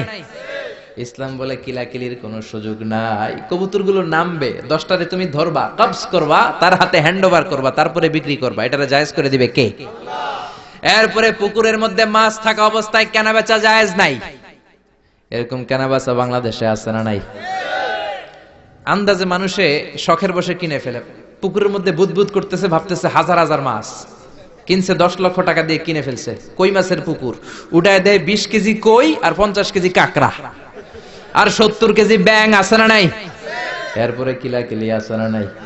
এজন্য ইসলাম বলে না, কবুতরটা হাতের মধ্যে কবজ করার পরে যেমনি বিক্রি করলাম, মাছগুলাও জাল দিয়ে তোলো, তারপরে গনে গনে বিক্রি করো, কবুল করে নিবে কে? গাভীর ওলানের মধ্যে দুধ রেখে বিক্রি করা জায়েজ নাই। ওলান এত ফিলা গেছে এরকম, এটা মনে হচ্ছে যে 20 কেজি, দহন করার পরে পাওয়া গেছে 5 কেজি, এরকম আছে না নাই? কারণ এটা দুধের কারণেও ফুলতে পারে, টিউমারেও ফুলতে পারে, ঠিক কি না? এজন্য ইসলাম বলে লা গারারা ফিল ইসলাম, ইসলামে কোনো গারারা নাই, ধোঁকাবাজি নাই, আনসার্টেনটি নাই, অনিশ্চয়তার মধ্য দিয়ে হাওয়ার মধ্যে কোনো বিজনেস নাই। আগে জিনিসটা তোমার হাতে নাও, তারপরে বিক্রি করো, কবুল করে নিবে কে? শেয়ার বাজার নিয়ে প্রশ্ন করে, যেই প্রোডাক্টের ব্যবসা হালাল ওই প্রোডাক্টের শেয়ারও হালাল, চিল্লায় বলেন ঠিক কিনা? এরপরে বিশ্বনবী বললেন মান গাশশানা ফালাইসা মিন্না, বেচা কিনার মধ্যে যে আমার উম্মতদের মধ্যে যে অন্যকে ধোঁকা দেয় সে আমার উম্মত হতে পারে। ধোঁকাবাজির ব্যবসা বাংলাদেশে আছে না নাই? ফলের দোকানে গেলে দেখবেন চকচকে যেই সাইডটা ওই সাইডটা ক্রেতার দিকে রাখে, পচা জায়গাটা নিচের দিকে রাখে, এরকম ব্যবসায় আছে না নাই? বিশ্বনবী মদিনার বাজারে গমের দোকান পরিদর্শন করতে গেলেন, যে দেখলেন গমের স্তূপ, বিশ্বনবী গমের ভেতরে হাত ঢুকায়া দিলেন। উপরে দেখা যায় শুকনা গম, ভিতরে দেখা যায় ভিজা গম। বিশ্বনবী বললেন মান গাশশানা ফালাইসা মিন্না, যে আমাদেরকে ধোঁকা দেয় সে আমাদের উম্মত নয়। The person who deceives us, he is not among us. যে আমাদেরকে ধোঁকা দেয় সে আমাদের উম্মত হতে পারে, চিল্লায় বলেন উম্মত হতে পারে। এজন্য এই ধোঁকাবাজি করে কোনো ব্যবসা করা যাবে? জোরে বলেন। আর সুদের সাথে আমাদের কোনো সম্পর্ক? চিল্লায় বলেন সম্পর্ক। সুদকে ধ্বংস করে দিবে কে? আর ব্যবসায় বরকত ঢুকিয়ে দিবে কে? বরকতে বিশ্বাস করেন তো? বিশ্বাস করেন? অল্পের ভেতরেও বরকত হতে পারে, 1000 কোটি টাকার মধ্যেও বরকত নাও থাকতে পারে, চিল্লায় বলেন ঠিক কিনা? এজন্য আজ থেকে সুদের সাথে আমাদের কোনো সম্পর্ক নেই, আমরা ব্যবসা করব মুশারাকা সিস্টেমে, মুদারাবা সিস্টেমে, মুরাবাহা সিস্টেমে ব্যবসা করব। অল্প প্রফিট হলো এটার মধ্যে বরকত দিবে কে? আরো জোরে বলেন কে? আর সুদের ব্যবসা করবেন না তো? কারা কারা আজকে থেকে সুদের কোনো ব্যবসার সাথে জড়িত থাকবেন না? 2 হাত উঁচু করে আমার আল্লাহর দেখান। আল্লাহ আমাদের হাতগুলোকে তুমি কবুল করো, চিল্লায় পড়েন আমিন। সুদের আলোচনা ভাল লাগতেছে না? না একেবারে উপরে এসে পড়ছে না? সুদের সাথে ইসলামের কোনো সম্পর্ক নাই। আল্লাহ সুদ থেকে আমাদেরকে বাঁচাক, আল্লাহ আমাদের হালাল রিজিকে বরকত দিক। আরো জোরে পড়েন আমিন। আমি আমার খুতবার শুরুতে সূরাতু বানী ইসরাইলের ছোট্ট একটা আয়াত তেলাওয়াত করেছি। আসুন এই আয়াতের আলোকে আপনাদের সাথে কিছু কথা শেয়ার করি, যদি আপনারা মনোযোগী হন।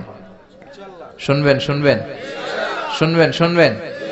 রব্বুল আলামিন বলেন ওয়াকাদা রাব্বুকা আল্লা তা'বুদু ইল্লা ইয়াহু ওয়া বিল ওয়ালিদাইনি ইহসানা।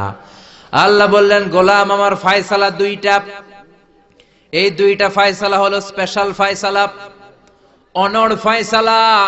এই ফয়সালার কোনো নড়চড় নাই, এই ফয়সালার কোনো পরিবর্তন নাই। প্রথম ফয়সালাটা হলো আল্লাহ তা'বুদু ইল্লা ইয়া, ইবাদত হবে একজনের, তিনি কে? আল্লাহ। আল্লাহ ছাড়া অন্য কারো ইবাদত করা যাবে? আবার আল্লাহ ডেকে বললেন গোলাম জিন জাতি মানব জাতি এই 2টা জাতিকে আমি সৃষ্টি করেছি শুধু আমার ইবাদতের জন্য, ঠিক কি না? ওয়ামা খালাকতুল জিন্না ওয়াল ইনসা ইল্লা লিয়াবুদুন, আমি জিন জাতি আর মানব জাতিকে কোনো কাজের জন্য তৈরি করি নাই, কোনো উদ্দেশ্যে বানাই নাই, শুধুমাত্র কেবলমাত্র একমাত্র আমি আল্লাহর ইবাদতের জন্য বানিয়েছি। কার কথা? আল্লাহ। আরো জোরে বলেন কার? আল্লাহ। আল্লাহ ছাড়া কারো ইবাদত করা যায় না। এই পৃথিবীতে যত নবী এসেছে এই পৃথিবীতে যত রাসূল এসেছে সব নবী রাসূলের একটাই দাওয়াত ছিল, তোমরা ইবাদত করবে একজনের, তিনি কে? ইয়া কওমি ইবুদুল্লাহা মা লাকুম মিন ইলাহিন গায়রু। ও আমার কওমের লোকেরা, ও আমার স্বজাতির লোকেরা, এক আল্লাহ ছাড়া অন্য কারো ইবাদত করো না। জিকির করতে হবে একজনের, চাইতে হবে একজনের কাছে, সেজদা দিতে হবে একজনকে, তিনি কে? আল্লাহ ছাড়া কাউরে সেজদা দেয়া যাবে? আমাদের দেশে মাজারে যে সেজদা আছে না নাই, এই মাজারের নামে যে ভণ্ডামি, এটার সাথে ইসলামের কোনো রিলেশন আছে? সম্পর্ক আছে? এই ভণ্ডামির সাথে ইসলামের কোনো সম্পর্ক? দো দিল বান্দা কালমা চোরে, না পায় শ্মশান না পায় ঘোরে, দিন থাকিতে আয়রে পথে ছাইড়া দে ভণ্ডামি ভণ্ডামি ভণ্ডামি ভণ্ডামি, ছাইড়া দে ভণ্ডামি। ঠিক কিনা? নামাজ রোজা করে না ইবলিস শয়তানের নানা, এরকম আছে না নাই? নামাজ রোজা করে না ইবলিস শয়তানের নানা, ধর্মের একখান খুঁটি ধইরা কয়দিন করবা হয়রানি, ভণ্ডামি ভণ্ডামি ভণ্ডামি, ছাইড়া দে ভণ্ডামি। ঠিক কিনা? এজন্য ভণ্ডামির সাথে যারা জড়িত আছো, ভণ্ডামি ছেড়ে দাও, আল্লাহ ওয়ালা হয়ে যাও। তোমার জীবনে বরকত দিবে কে? তোমার জন্য জান্নাতের দরজা খুলে দিবে কে? এজন্য রব্বুল আলামিন বলেন, ওয়া কাদা রাব্বুকা আল্লা তা'বুদু ইল্লা ইয়্যা ওয়া বিল ওয়ালিদাইনি ইহসানা। আমি আল্লাহর প্রথম ফয়সালা, ইবাদত হবে শুধুমাত্র কেবলমাত্র একজনের, তিনি কে? আমরা প্রত্যেক নামাজে সূরাতুল ফাতিহায় আল্লাহরে বলি, আল্লাহ ইহদিনাস সিরাতাল মুস্তাকিম, ও আল্লাহ আমাদেরকে সহজ সরল পথ দেখাও, সিরাতুল মুস্তাকিম দাও। আল্লাহ বলেন, আনি'বুদুনি হাযা সিরাতুম মুস্তাকিম, আমি আল্লাহর ইবাদত করো, এটাই সিরাতুল মুস্তাকিম। আল্লাহু আকবার। আপনি যদি আল্লাহর ইবাদত করেন তাহলে আপনি বুঝবেন যে আপনি সিরাতুল মুস্তাকিমের উপর আছেন। আর যদি বুঝেন আল্লাহর ইবাদত ছেড়ে আপনি অন্যদিকে দৌড়াচ্ছেন, তার মানে হলো আপনি সিরাতুল মুস্তাকিমের উপর থাকার সৌভাগ্য অর্জন করতে পারেন নাই। চিল্লা এখন ঠিক কি না? এজন্য আল্লাহ বললেন, আল্লাহর ফয়সালা কয়টা? আরো জোরে বলেন, কয়টা? এক নাম্বার ফয়সালা, ইবাদত হবে শুধু একজনের, তিনি কে? এই ফয়সালার সাথে সবাই একমত? দ্বিমত কেউ নাই? কেউ নাই? দু একজন থাকতে পারে, কেউ নাই। আল্লাহ বললেন, আমার প্রথম ফয়সালা ইবাদত হবে শুধু আমি আল্লাহর। দুই নাম্বার ফয়সালা, ওয়া বিল ওয়ালিদাইনি ইহসানা, ইহসান হবে মাতা পিতার সাথে, মানে ভালো আচরণ হবে মাতা পিতার সাথে। বুঝা গেল ইবাদত হবে আল্লাহর, ইহসান হবে মাতা পিতার। আল্লাহর সাথে, আল্লাহর জন্য আপনি ইবাদত করবেন, আর মাতা পিতার প্রতি আপনি ইহসান করবেন। ইহসান মানে সদাচরণ, ইহসান মানে খেদমত, ইহসান মানে তাদের জন্য খরচ করা, ইহসান মানে আপনার সব সম্পদ তাদের পায়ের সামনে, আপনার সব ক্ষমতা তাদের পায়ের সামনে বিলিয়ে দেয়া, বিছিয়ে দেয়া। চিল্লা এখন ঠিক কিনা? এজন্য আল্লাহ বললেন, আমার দুই নাম্বার ফয়সালা, ওয়া বিল ওয়ালিদাইনি ইহসানা, মাতা পিতার সাথে ইহসান করবা। আমরা বললাম, আল্লাহ আপনার জন্য ইবাদত হবে, এটা আমরা বুঝলাম, মাতা পিতার সাথে ইহসান কেমন করে হবে এটা আমরা বুঝলাম না। আল্লাহ বললেন, ইহসান কাকে বলে যদি না বোঝো তাহলে বুঝে নাও, ইম্মা ইয়াবলুগান্না ইনদাকাল কিবারা আহাদুহুমা আও কিলাহুমা ফালা তাকুল লাহুমা উফ। আল্লাহ নিজেই ইহসানের ব্যাখ্যা দিচ্ছেন। আল্লাহ বললেন, ইহসানের প্রথম তাফসীর হলো, আব্বা আম্মা একজন কিংবা দুইজন যখন বার্ধক্যে উপনীত হয়ে যায়, যখন বয়সে পৌঁছে যায়, খবরদার তাদের কোনো কাজে তুমি নাক ছিটকাতে পারবা না, তাদের কোনো কাজে নাক ছিটকাতে পারবে না, তাদের কোনো কাজে উহ আহ এমনকি উফ শব্দটাও বলা যাবে না। চিল্লা এখন ঠিক কিনা? কারণ আমরা যখন ছোট ছিলাম বাবা মারে কষ্ট দিয়েছি কি দেই নাই? আপনার কত বছর আগের ঘটনা মনে আছে? আপনার বয়স যখন 3 তখন আপনি কি করছিলেন মনে আছে? তো ওইটাই যদি মনে না থাকে, বয়স যখন 2 ছিল ওগুলা মনে আছে? বয়স যখন 1 ছিল ওগুলো মনে আছে? জ্বালাতনটা তো ওই সময় বেশি করছে। চিল্লা এখন ঠিক কিনা? শীতের রাত, আমাকে নিয়ে আমার মা ঘুমালো, আমাকে রেখেছে ডান দিকে, পেশাব করে ডান পাশটা আমি ভিজিয়ে দিয়েছি। আমার মা আমাকে ঘর থেকে বের করে দেয় নাই, শীতের রাতে বাম দিকে আমাকে শোয়ালো। কনকনে মাঘ মাসের শীতের রাতে বাম পাশটাতেও পেশাব করে ভিজিয়ে দিলাম, আমার মা আমারে ঘর থেকে বের করে দেয় নাই। আমার মা তার বুকের মাঝখানে রেখে ঘুমাতে শুরু করেছে। মাঘ মাসের শীতের রাত 3টার দিকে পেশাব করে মায়ের বুকটাও আমি ভিজিয়ে দিয়েছি, জামাটাও ভিজিয়ে দিয়েছি। মা 3টার দিকে উঠে নতুন শাড়ি পরে, নতুন জামা পরে, আগের ভিজা পেশাব মাখানো জামাটাকে চেঞ্জ করে আবার আমাকে নিয়ে ঘুমিয়েছে। আমাকে ঘর থেকে বের করেছে নাকি? জোরে বলেন। এজন্য আল্লাহ বুঝাতে চাইলেন, গোলাম ছোট্টবেলা যেমনি কষ্ট দিয়েছো, মা বাবা রেগে যায় নাই, তোরে লাথি মেরে ঘর থেকে তাড়ায় দেয় নাই, তোরে এতিমখানায় দেয় নাই। মা বাবা বয়সে যখন উপনীত হয়ে যায়, বার্ধক্যে যখন পৌঁছে যায়, ওই মা বাবারে খবরদার বৃদ্ধাশ্রমে দিয়ে আসবি না। বৃদ্ধাশ্রম বাংলাদেশে আছে না নাই? ছেলে আমার মস্ত মানুষ, মস্ত অফিসার, মস্ত ফ্ল্যাটে যায় না দেখা এ পারে ও পার, নানান রকম জিনিস আর আসবাব দামি দামি, সবচেয়ে কম দামি ছিলাম একে মাত্র আমি। ছেলের আবার আমার প্রতি অগাধ সম্ভ্রম, আমার ঠিকানা তাই বৃদ্ধাশ্রম। ঠিক কি না? অনেক কপাল পোড়া আছে, ডাকাত আছে। মা বাবা বার্ধক্যে উপনীত হওয়ার পরে তাদের কর্মকাণ্ডে নাক ছিটকায়, ঘরে আর বাবা মারে রাখতে মনে চায় না, বৃদ্ধাশ্রমে রেখে আসে। এরকম ডাকাত আছে রাড়াই। বাবা মারে বৃদ্ধাশ্রমে দেয়া যাবে? চিল্লায় বলেন দেয়া যাবে? যেই বেয়াদব গুলো, যেই ডাকাত গুলো মার বাবারে বার্ধক্যে উপনীত হলে, বয়স হয়ে গেলে বৃদ্ধাশ্রমে দিয়ে আসে, ওই বেয়াদবটা বুড়া হলে ওর কপালে বৃদ্ধাশ্রম জুটবে না। চিল্লা এখন ঠিক কিনা? ভাঙ্গা থালা হাতে নিয়ে তুই ভিক্ষা করে খাবি। চিল্লা এখন ঠিক কিনা? আল্লাহ বললেন আমার 2 নাম্বার ফয়সালা, ওয়াবিল ওয়ালিদাইনি ইহসানা, মাতা পিতার সাথে ইহসান করবা। ইহসানের প্রথম ব্যাখ্যা, ইম্মা ইয়াবলুগান্না ইনদাকাল কিবারা আহাদুহুমা আও কিলাহুমা ফালা তাকুল লাহুমা উফ। মা বাবার একজন কিংবা 2জন যদি বার্ধক্যে উপনীত হয়ে যায়, খবরদার মা বাবারে বৃদ্ধাশ্রমে দিও না। মা বাবা পেশাব করে দিতে পারে, পায়খানা করে দিতে পারে, তোমাকে যেমনি পরিষ্কার করে আদর যত্ন করেছে তুমিও পরিষ্কার করবা, মা বাবার খেদমত করবা, তোমার জীবনটারে উজালা করে দিবে কে? আল্লাহ বললেন ইহসানের 2 নাম্বার ব্যাখ্যা, ওয়ালা তানহারহুমা, মা বাবারে ধমক দিও না।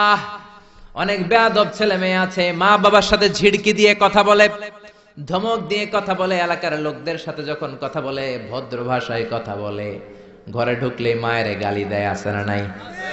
বাবারে ডাকে বুড়া, মারে ডাকে বুড়ি। আছে না নাই?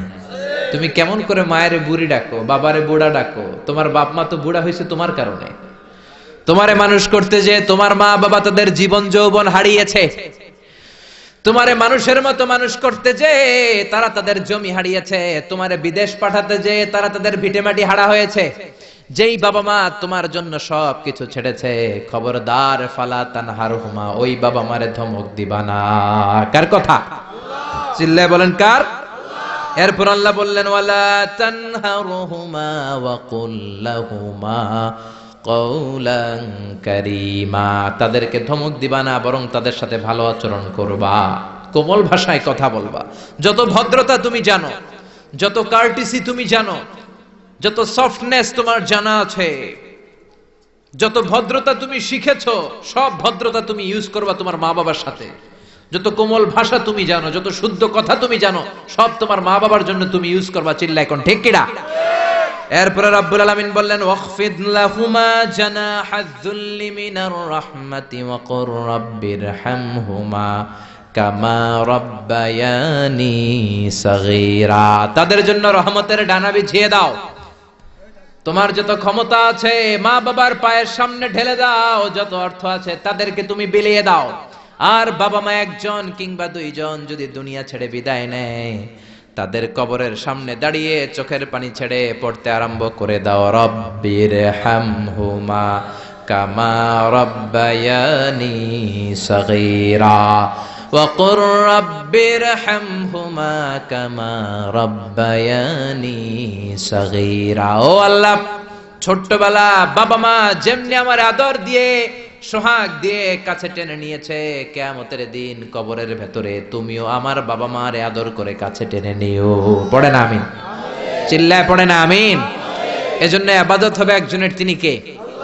আর ইহসান হবে কার সাথে? এজন্য মা বাবার দোয়ার দরকার আছে না নাই? পৃথিবীর যত আল্লাহর ওলি আছে, যত পীর সাহেব আছে, সবাই এই পুরো কোরআন খতম করে যদি একটা গ্লাসের পানির মধ্যে ফু দেয়, আর আপনার আম্মা শুধু বিসমিল্লাহ বলে আরেকটা গ্লাসের পানির ভেতরে ফু দেয়, আল্লাহর কসম আপনার মায়ের দোয়াটা আগে কবুল হয়ে যাবে। এজন্য মা বাবার খেদমত করেন। আপনার বড় পীর সাহেব হলো আপনার বাবা, আপনার বড় পীর সাহেব হলো আপনার মা। দুনিয়ার সবাই দোয়া করলে ওই দোয়া মিস হয়ে যেতে পারে, মা বাবা দোয়া করলে মিস হবে নাকি? হবে। অনেক ডাকাইত আছে দেখবেন মাজারের উপরে মশারি দেয়, আছে না নাই? খুঁজে দেখবেন ওর বাপেরে মশায় কামড়ায়, ওর মায়েরে মশায় কামড়ায়, আর ও বাবার দরবারে যে মাজারে মশারি দিয়ে আসছে, এরকম ডাকাইত আছে না নাই? এজন্য খবরদার, মা বাবার সাথে ইহসান করো। বিশ্বনবী মসজিদে নববীতে মিম্বারের এক তলার মধ্যে পা রাখলেন, আওয়াজ করে বললেন আমিন। দ্বিতীয় তলার ভেতরে পা রাখলেন, আওয়াজ করে বললেন আমিন। তৃতীয় স্টেপে পা রেখে বিশ্বনবী পড়লেন আমিন। সাহাবারা বললেন নবী তিনবার আমিন বললেন, কেন বললেন বুঝলাম না। বিশ্বনবী বললেন প্রথম স্টেপে যখন পা রাখলাম, জিব্রাইল এসে বলল রমজান মাস পাওয়ার পরে রোজা রেখে ইবাদত করে যেই বান্দা গুনাহ মাফ করতে পারে নাই, তার উপরে আল্লাহর লানত। আমি বিশ্বনবী পড়লাম আমিন। দ্বিতীয় স্টেপে পা রাখলাম, জিব্রাইল বলল মাতা পিতা পাওয়ার পরে যারা মাতা পিতার খেদমত করে নিজের জীবনের গুনাহ ঝরাতে পারে নাই, জান্নাত কামাতে পারে নাই, তাদের উপরও আল্লাহর লানত। আমি বিশ্বনবী বললাম আমিন। তিন নাম্বার স্টেপে বিশ্বনবী বললেন আমার নাম শোনার পরে আমার যে উম্মত আমার উপর দুরূদ পড়ল না, তাদের উপর আল্লাহর লানত। আমি বললাম আমিন। পড়েন সাল্লাল্লাহু আলাইহি ওয়াসাল্লাম, চিৎকার করে পড়েন সাল্লাল্লাহু। এজন্য মাতা পিতার খেদমতের দরকার আছে না নাই? গোটা বিশ্বটা একদিকে, মায়ের দোয়া আরেকদিকে। চিল্লায় বলেন ঠিক কিনা? আপনি বুলেট মারলে বুলেট মিস হতে পারে, ড্রোন হামলা করলে মিস হতে পারে, মায়ের দোয়া মিস হবে? জোরে বলেন মিস হবে? এক সাহাবী বলল নবী আইয়ুল আমালে আফদাল, সবচেয়ে সেরা আমল কোনটা? বিশ্বনবী বললেন সবচেয়ে সেরা আমল হলো আসসালাতু ফি ওয়াক্তিহা, সময় মতো নামাজ পড়া। দুই নম্বরে বললেন বিররুল ওয়ালিদাইন, মাতা পিতার খেদমত করা। তিন নম্বরে বললেন আল জিহাদু ফি সাবিলিল্লাহ, আল্লাহর রাস্তায় জিহাদ করা। তার মানে পৃথিবীর শ্রেষ্ঠতম তিনটা আমলের মধ্যে মাতা পিতার খেদমতের আমলটাও আছে না নাই? মাতা পিতার খেদমত এটা সবচেয়ে ভালো আমল। আরেক হাদিসে বিশ্বনবী বললেন এটা জিহাদের চেয়ে বেশি সওয়াবওয়ালা। এক সাহাবী বললেন নবী আস্তাযিনুকাল জিহাদ, আমি জিহাদে যেতে চাই, অনুমতি দেন। বিশ্বনবী বললেন তোমার বাবা মা কেউ বেঁচে আছে নাকি? সাহাবী বললেন বেঁচে আছে। বিশ্বনবী বললেন ফাফিহিমা ফাজাহিদ, যাও বাবা মার খেদমত শুরু করে দাও।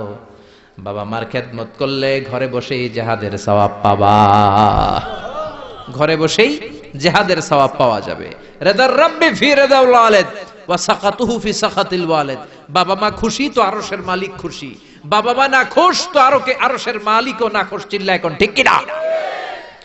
এজন্য বিশ্বনবী বলতেন তোমাদের প্রত্যেকের ঘরের ভেতরে দুইটা জান্নাত আছে, কারণ জান্নাতে দুইটা স্পেশাল দরজা আছে। একটা দরজার নাম হলো আল আব মানে আব্বা, আর একটা দরজার নাম হলো আল উম মানে আম্মা। একটা দরজার নাম বাবা আর একটার নাম মা।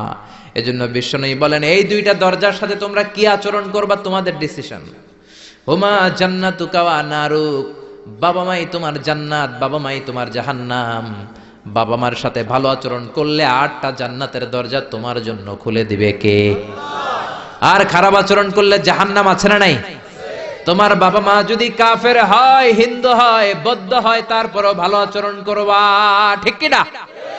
বাংলার জমিনে এরকম অনেক হিন্দু ফ্যামিলি আছে, হিন্দু ইয়াং ছেলে মুফাসসিরে কোরআনের তাফসীর শুনে হাতে হাত রেখে কালিমা পড়ে মুসলমান হয়ে গেছে, আছে না নাই? কিন্তু মা তো মুসলমান হয় নাই, বাবা তো মুসলমান হয় নাই, বাপ মা হিন্দুই রয়ে গেছে। তো বাপ মা হিন্দু, ছেলে মুসলমান, তুমি কি মা বাবার সাথে খারাপ আচরণ করতে পারবা? কথা বলেন। মা বাবা হিন্দু হোক, নাস্তিক হোক, বৌদ্ধ হোক আর খ্রিস্টান হোক, মা বাবার দোয়া নিতে হবে, আশীর্বাদ নিতে হবে। চিল্লা এখন ঠিক কিনা? বিশ্বনবীর শালী নাম কি বলেন তো, কেউ জানেন? বিশ্বনবীর শালীর নাম কি? আসমা। মাশাআল্লাহ, আসমা বিনতে আবি বকর বিশ্বনবী শালী, উনি মুসলিমা কিন্তু উনার মা ছিল মুশরিকা। বিশ্বনবীরে বললেন, নবী আমি মুসলিমা কিন্তু আমার মা মুশরিকা কাফেরা, এখন আমি কি করব? আমার মায়ের সাথে কি ভালো আচরণ করব নাকি? বিশ্বনবী বললেন, খবরদার, মা মুশরিক হোক কাফের হোক তারপরেও তোমার মা, ঠিক কি না? সিলিহা, দোয়া নাও, ভালো আচরণ করো, সম্পর্কটারে মিলায় রাখো, তোমার জান্নাতে ঢুকায় দিবে কে? তিন জিনিসের দিকে তাকালেই সওয়াব। তিনটা জিনিসের দিকে তাকানোর সাথে সাথে আপনার আমলনামায় সওয়াব দিবে কে? এক নাম্বার নাযার ইলাল কোরআন, কোরআনের দিকে যখন নজর করে তাকাবেন আপনার আমলনামায় সওয়াব দিবে কে? সুবহানাল্লাহ কইতে মনে চায় না? দুই নম্বরে কাবা, কাবার দিকে তাকালে সওয়াব দেয় কে? তিন নম্বরে নাযার ইলা ওয়াজহিল ওয়ালিদাইন, মাতা পিতার চেহারার দিকে নজর করে তাকালে সওয়াব দেয় কে? এজন্য বিশ্বনবী বললেন, সালাসু দাওয়াতিন মুস্তাজাবাত, তিন ব্যক্তির দোয়া কোনদিন আল্লাহ ফিরায় না। এক নম্বরে দাওয়াতুল মুসাফির, মুসাফিরের দোয়া। আপনি সফর করেন না মাঝে মাঝে, কক্সবাজারে যাচ্ছেন, সিলেট যাচ্ছেন, এই যে গাড়ির মধ্যে বসে আছেন, ওই সময় আপনি দোয়া করবেন বেশি বেশি। ওই সফর অবস্থায় দোয়া করলে ওই দোয়া কবুল করে কে? দুই নম্বরে দাওয়াতুস সাইম, রোজা রেখে দোয়া করলে কবুল করে কে? তিন নম্বর দাওয়াতুল ওয়ালিদাইনি লিওয়ালাদিহি, মাতা পিতা যখন চোখের পানি ছেড়ে হাত দুইটা তুলে আল্লাহর কাছে ছেলে মেয়েদের জন্য দোয়া করে, ওই দোয়াটাও কবুল করে কে? এজন্য সবার আগে দোয়া চাইবেন মা বাবার কাছে। কার কাছে? আমাদের কাছে অনেকে দোয়া চায়, আমরা বলি আরে তোমার মায়ের কাছে চাও, তোমার আব্বার কাছে চাও। আমার দোয়া তোমার জন্য কবুল হতেও পারে, নাও হতে পারে, কিন্তু তোমার মা তো তোমার জন্য মুস্তাজাবুদ দাওয়া, তোমার বাবা তো তোমার জন্য মুস্তাজাবুদ দাওয়া। তোমার মা হাতটা তোলার সাথে সাথেই কবুল। চিল্লায় এখন সুবহানাল্লাহ। একজন বাবা এবং মা ছেলে মেয়েদের জন্য কতটা কষ্ট সহ্য করে, কতটা জ্বালা যন্ত্রণা সহ্য করে, বাবা মা না হওয়ার আগে এটা কেউ বুঝবে না। আপনি শুধু ওয়াজ শুনতে পারবেন, কিন্তু বুঝবেন তখন যখন একটা ছেলে হবে, যখন একটা মেয়ে হবে, ঠিক কি না? এজন্য বিশ্বনবী বলতেন, আল জান্নাতু তাহতা আকদামি উম্মাহাতিকুম, ও দুনিয়ার মানুষেরা শোনো শোনো, যেই জান্নাতের জন্য তোমরা পাগল, যেই জান্নাতের বর্ণনা শুনলে তোমাদের হৃদয় ঠান্ডা হয়ে যায়, যেই জান্নাতে যাওয়ার জন্য তোমরা ইবাদত করো, ওই জান্নাত থাকে তোমাদের মায়ের পায়ের তলায়। এই দুনিয়ার পুরুষ মানুষদের পায়ের নিচে থাকে জুতা, জুতার নিচে থাকে বালি, আর এই দুনিয়ার এক একটা মহিলার পায়ের নিচে থাকে তার ছেলে মেয়েদের জান্নাত। ওগো মা তুমি এই ধরনের শ্রেষ্ঠ নেয়ামত, তোমারই পদ তলে রয়েছে জান্নাত। ওগো মা তুমি এই ধরনের শ্রেষ্ঠ নেয়ামত, তোমারই পদ তলে রয়েছে জান্নাত। সুবহানাল্লাহ পড়েন। এই পৃথিবীটারে 100 বার বিক্রি করলে যে টাকা হবে, ওই টাকা দিয়ে জান্নাতের একটা চেয়ারের দাম হবে? সবাই বলেন হবে না। আচ্ছা, এই পৃথিবীটারে 5000 বার বিক্রি করলে যেই মূল্য বা টাকা পাওয়া যাবে, ওই টাকা দিয়া জান্নাতের একটা টেবিল কিনা যাবে? আর যেই 8টা জান্নাত মায়ের পায়ের নিচে পড়ে আছে, ওই পা দুইটার দাম আল্লাহর কাছে বেশি না কম? জোরে বলেন, বেশি না কম? এই জন্য এক সাহাবী বললেন, নবী মান আহাক্কু বিহুসনি সাহাবাতি ইয়া রাসূলুল্লাহ, এই দুনিয়া এত মানুষ, এত বন্ধু, এত সাহাবী, এত লোক, কার সাথে ভালো আচরণ করব? বিশ্বনবী বললেন, উম্মুকা, তোমার মায়ের সাথে, সুম্মা মান, তারপরে কার সাথে? তোমার মায়ের সাথে, তারপরে কার সাথে? তোমার মায়ের সাথে। 3 বার। আর এক হাদিসে আছে 4 বার বললেন তোমার মায়ের সাথে, 5ম বার বললেন তোমার পিতার সাথে। সুবহানাল্লাহ। মায়ের মর্যাদা 4 গুণ বেশি। কয় গুণ?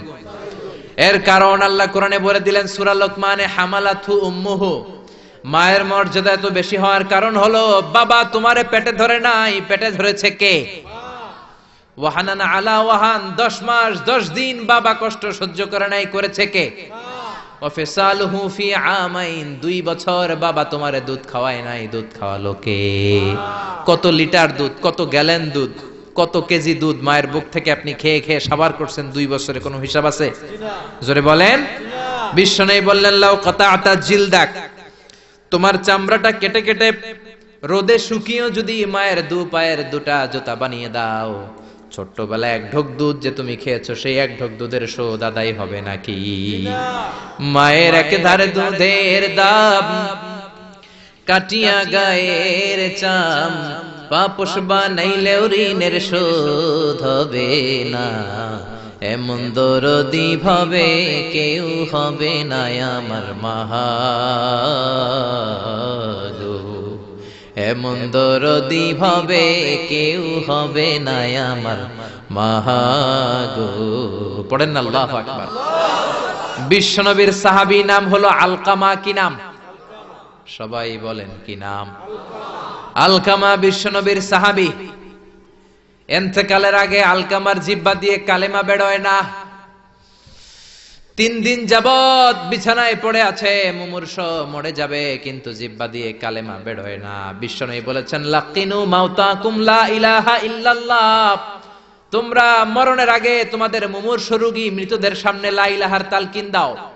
যখন দেখবেন আপনার চাচার রুহুটা বের হয়ে যাচ্ছে, দাদার রুহুটা বের হয়ে যাচ্ছে, বাবার রুহু বের হয়ে যাচ্ছে, তার শিওরের সামনে, কানের সামনে বসে পড়তে আরম্ভ করবেন, লা ইলাহা লা ইলাহা ইল্লাল্লাহু মুহাম্মাদুর রাসূলুল্লাহ সাল্লাল্লাহু। কিন্তু বলবেন না এই কালেমা পড়ো, কালেমা পড়ো, কালেমা পড়েন, কালেমা পড়েন, এগুলো বলবেন না, শুধু তালকিন দিবেন। ওটা থেকেই উনি বুঝবেন, কারণ মৃত্যুর একটা কষ্ট আছে না নাই? মৃত্যুর যন্ত্রণায় সে অস্থির, আপনি জোরাজুরি করতেছেন কালেমা পড়, সে যদি বলে না পড়বো না, ঝামেলা আছে না নাই? এজন্য কানের সামনে শুধু তালকিন দিবেন। বিশ্বনবী বললেন, লাকিনু মাউতাকুম লা ইলাহা ইল্লাল্লাহ, তোমাদের মৃতদের সামনে, মুমূর্ষদের কানের সামনে শুধু লা ইলাহা পড়বা। ওনার বিবি, ওনার আত্মীয়রা আলকামা নামক সাহাবীর কানের সামনে লা ইলাহা পড়ে 3 দিন ধরে কালেমা বের হয় না। কখন যেন মরে যায়, বিশ্বনবীর কাছে পাঠানো হলো। বিশ্বনবী সুহাইব আর বেলাল 2 জন সাহাবীকে পাঠালেন, তারা যেও কালেমার তালকিন দিল, কিন্তু মুখ দিয়ে কালেমা বের হয় না। বিশ্বনবী আলকামার বিবিরে ডেকে পাঠালো, বিবি, আলকামার বিবি, তোমার স্বামী কেমন ছিল? বলে, আমার স্বামী অনেক বড় আল্লাহর ওলি ছিল, নামাজ ছাড়তো না, তেলাওয়াত ছাড়তো না, জিকির ছাড়তো না। বিশ্বনবী বললেন, আলকামার বাবা মা কেউ বেঁচে আছে নাকি? বিবি বলে, আলকামার মা বেঁচে আছে, ডাকো। আলকামার মা আসার পরে বিশ্বনবী বললেন, আপনার ছেলে কেমন ছিল? নামাজ পড়তো নাকি, রোজা করতো নাকি, জিকির করতো নাকি? আলকামার মা বলে, সবই করতো। আপনার সাথে কেমন আচরণ করতো? এটা বলার পরে মা আর কথা বলে না, শুধু চোখের পানি ছাড়ে। আলকামার মা বলে, নবী, আলকামার ব্যাপারে আমার মনে অনেক দুঃখ, কোনোদিন আমার কথা শুনে নাই, শুধু বিবির কথা শুনতো, বউরে প্রাধান্য দিত, আমার যত্ন নিত না, আমার কথা বেশি শুনতো না, এজন্য আমার মনে আলকামার ব্যাপারে অনেক জ্বালা। বিশ্বনবী বললেন, আপনার ছেলেরে মাফ করে দেন।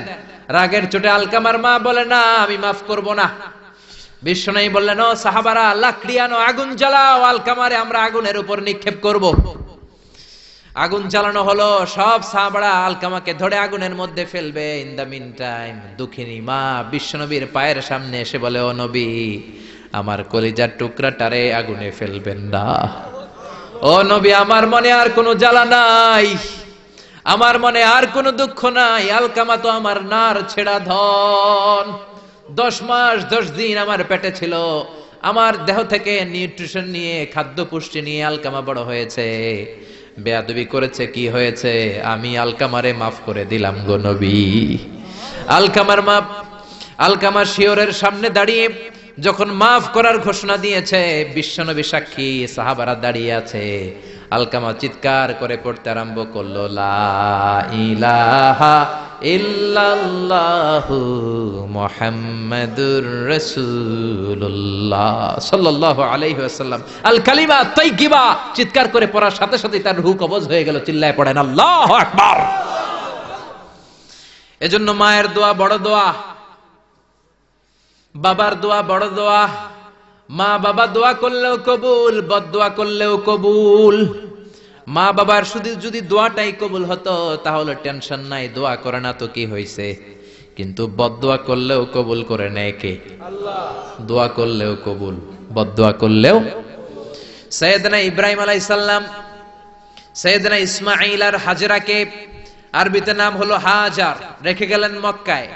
উনার বিবি হাজরা ইন্তেকাল করলো, ছোট্ট দুধের শিশু, উনার পায়ের ধাক্কায় জামজামের পানি বের হলো, বড় হতে লাগলেন। শৈশব পেরিয়ে কৈশোর, কৈশোর পেরিয়ে যৌবন, তাগড়া যুবক। তখন জুরহুম নামক একটা কওমের একটা মেয়েকে তিনি বিয়ে করলেন। বিয়ে করে সুখের সংসার শুরু করলেন আল্লাহর আদেশে। অনেক পরে সাইয়েদনা ইব্রাহিম তার কলিজার টুকরা ইসমাইলের বাড়িতে বেড়াতে গেল। কার বাড়িতে? কে গেল বেড়াতে? সাইয়েদনা ইব্রাহিম বেড়াতে গেলেন। যাওয়ার পরে দেখে সাইয়েদনা ইসমাইল ঘরে নাই। দরজার বাইরে থেকে সালাম দিলেন, আসসালামু আলাইকুম। এটা কিন্তু প্রামাণ্য বর্ণনা দিচ্ছি আমি বুখারী থেকে, বুখারীর বর্ণনা, এটা গল্প না। দরজার বাইরে থেকে সালাম দিলেন, আসসালামু আলাইকুম। ভেতর থেকে কর্কশ গলায়, ঝাঁঝালো কণ্ঠে, কণ্ঠের মধ্যে কোনো মায়া নাই, দয়া নাই, এরকম একটা কণ্ঠের মেয়ে উত্তর করে বলল, ওয়া আলাইকুমুস সালাম। সাইয়েদনা ইব্রাহিম জিজ্ঞেস করলো, কাইফা হালুকি ইয়া উম্মি, ও মা তুমি কেমন আছো? মেয়ে কয়, বেশি ভালো না। সংসার কেমন চলে? সুবিধার না। খাওয়া দাওয়া ঠিক মতো হয়নি না, কিচ্ছু হয় না। আমনে কেডা? সাইয়েদনা ইব্রাহিম বলে, আমি কে তোমার জানার দরকার নাই। ইদা জাআ যাওজুকি মিনাল গাবা, স্বামী যখন তোমার বন থেকে শিকার করে ফিরবে, ফাকরাই আলাইহিস সালাম, তোমার স্বামীরে আমার পক্ষ থেকে একটা সালাম দিবা। ও মুরিহি আন ইয়াগায়্যারা আতাবাতা বাবিহি, বলবা ঘরের দরজার চৌকাঠটা যেন পাল্টে ফেলে। সাইয়েদনা ইব্রাহিম চলে গেলেন। বিকেল বেলা জঙ্গল থেকে শিকার করে সাইয়েদনা ইসমাইল ঘরে ফিরলেন। ঘরে ফেরার পর বিবি বলে, একটা বুড়া আইছিল। বুড়া? কে আইছিল? সাইয়েদনা ইসমাইল বলে, বুড়া? বুড়া মানুষ আবার আমার ঘরে আসবে কেন? কেন আসছে? আপনারে সালাম দিছে। ওয়া আলাইকুমুস সালাম। আর কি বলছে? বলেছে আপনি যেন ঘরের দরজার চৌকাঠ পাল্টে ফেলেন। ও মিয়া, চোর বোঝে চোরের সিগন্যাল, পুলিশ বোঝে পুলিশের সিগন্যাল, নবী বোঝে নবীর সিগন্যাল, ঠিক কিনা? সাইয়েদনা ইসমাইল তো বুঝে ফেললেন, কিরে ঘরের দরজার চৌকাঠ পাল্টে ফেলো, এরকম রূপক কথা, মেটাফরিক্যাল ইঙ্গিত দুনিয়ার সাধারণ মানুষ দিতে পারে না। চিৎকার দিয়ে বিবিরে বললেন, ও কপাল পুড়ি, তুই কি করলি? নিজের কপাল পুড়লি, নিজের কপালে নিজে কুড়াল দিলি। যেই লোকটারে বুড়া বুড়া বলে সম্বোধন করলি, ওই লোকটার কেউ নয়, আমার জন্মদাতা পিতা, এই জামানার সবচেয়ে বড় পয়গম্বর ইব্রাহিম খলিল। আমার বাবা যে সিগন্যাল দিয়েছে, এটা তো গ্রিন সিগন্যাল না, এটা রেড সিগন্যাল। তার মানে তোর তালাক দিতে বলেছে, গেট আউট, গেট আউট, ডিভোর্সিও তালাক দিয়ে দিলাম, যা। আপনার আব্বাও যদি বলে তোমার বউরও তালাক দিয়ে দাও, দিয়ে দিবেন নাকি? এবার দিয়ে দিয়েন না। আপনার বাবাও বাবা, ইসমাইলের বাবা ইব্রাহিমও, কথা বলেন। সাইয়েদনা ইব্রাহিম ছিলেন আল্লাহর জালিল কাদের পয়গম্বর। আকাশ থেকে ওহী আসলে নবীরা কথা বলে, মন গড়া নবীরা কিছু বলে না। আপনার বউ, আপনার বউকে যদি আপনার বাবা বলে তোর বউরে তালাক দে, দিয়ে দিয়েন না। আবার কি করবেন? বুঝাবেন, বাবারও বুঝাবেন, বিবিরও বুঝাবেন, ঘরের ভিতরে সংলাপ করবেন, সমঝোতা করবেন। আমাদের দেশের দুই নেত্রী সংলাপ করে না তো কি হইছে? আমরা করব, আমরা ঘরে ঘরে সংলাপ করব, সমঝোতা করব, ঠিক কিনা? মিলায়ে দিবেন, মিলায়ে দিলে বরকত আছে না নাই? কেউ ঝগড়া লাগলে মিলাবেন, মারামারি লাগলে মিলাবেন। কেউ যদি আরেকজনরে মারতে যায়, উদ্ধত হয়, মিলায়ে দিবেন। যারা মিলায়ে দেয় তাদের মর্যাদা বাড়ায় দেয় কে? আল্লাহ। কিন্তু সমাজের কিছু দুষ্ট চরিত্রের লোক আছে, দুইজন যদি মারামারি লাগে আরো লাগায়া দেয়, আছে না নাই? আগুন লাগলে আপনারা কি ঢালেন? অনেকে তেল ঢালে, আছে না নাই? এখন আগুন লাগলে কি তেল ঢালবেন না পানি ঢালবেন? মিলায়ে দিবেন। বউরাও বুঝাবেন, বাবারাও বুঝাবেন, দুইজন রে বুঝায় আস্তে ধীরে আগাবেন। তালাক তো অনেক পরের কথা। ইসলামের দেয়া অনুশাসন যদি আমরা মেনে চলি, কোনোভাবেই তালাক হবে না। স্বামীকে আল্লাহ কিছু দায় দায়িত্ব দিয়েছেন, স্ত্রীকে আল্লাহ কিছু দায় দায়িত্ব দিয়েছেন। এই দুইটা দায়িত্ব যে কত গুরু দায়িত্ব, গোটা বিশ্বব্যাপী এই দায়িত্বের মধ্য দিয়ে বিশ্বটা চলে। পৃথিবীর প্রথম স্বামী ছিলেন সাইয়েদনা আদম, পৃথিবীর প্রথম বউ ছিল হাওয়া। সেখান থেকে স্বামী স্ত্রীর এই জীবন আছে না নাই?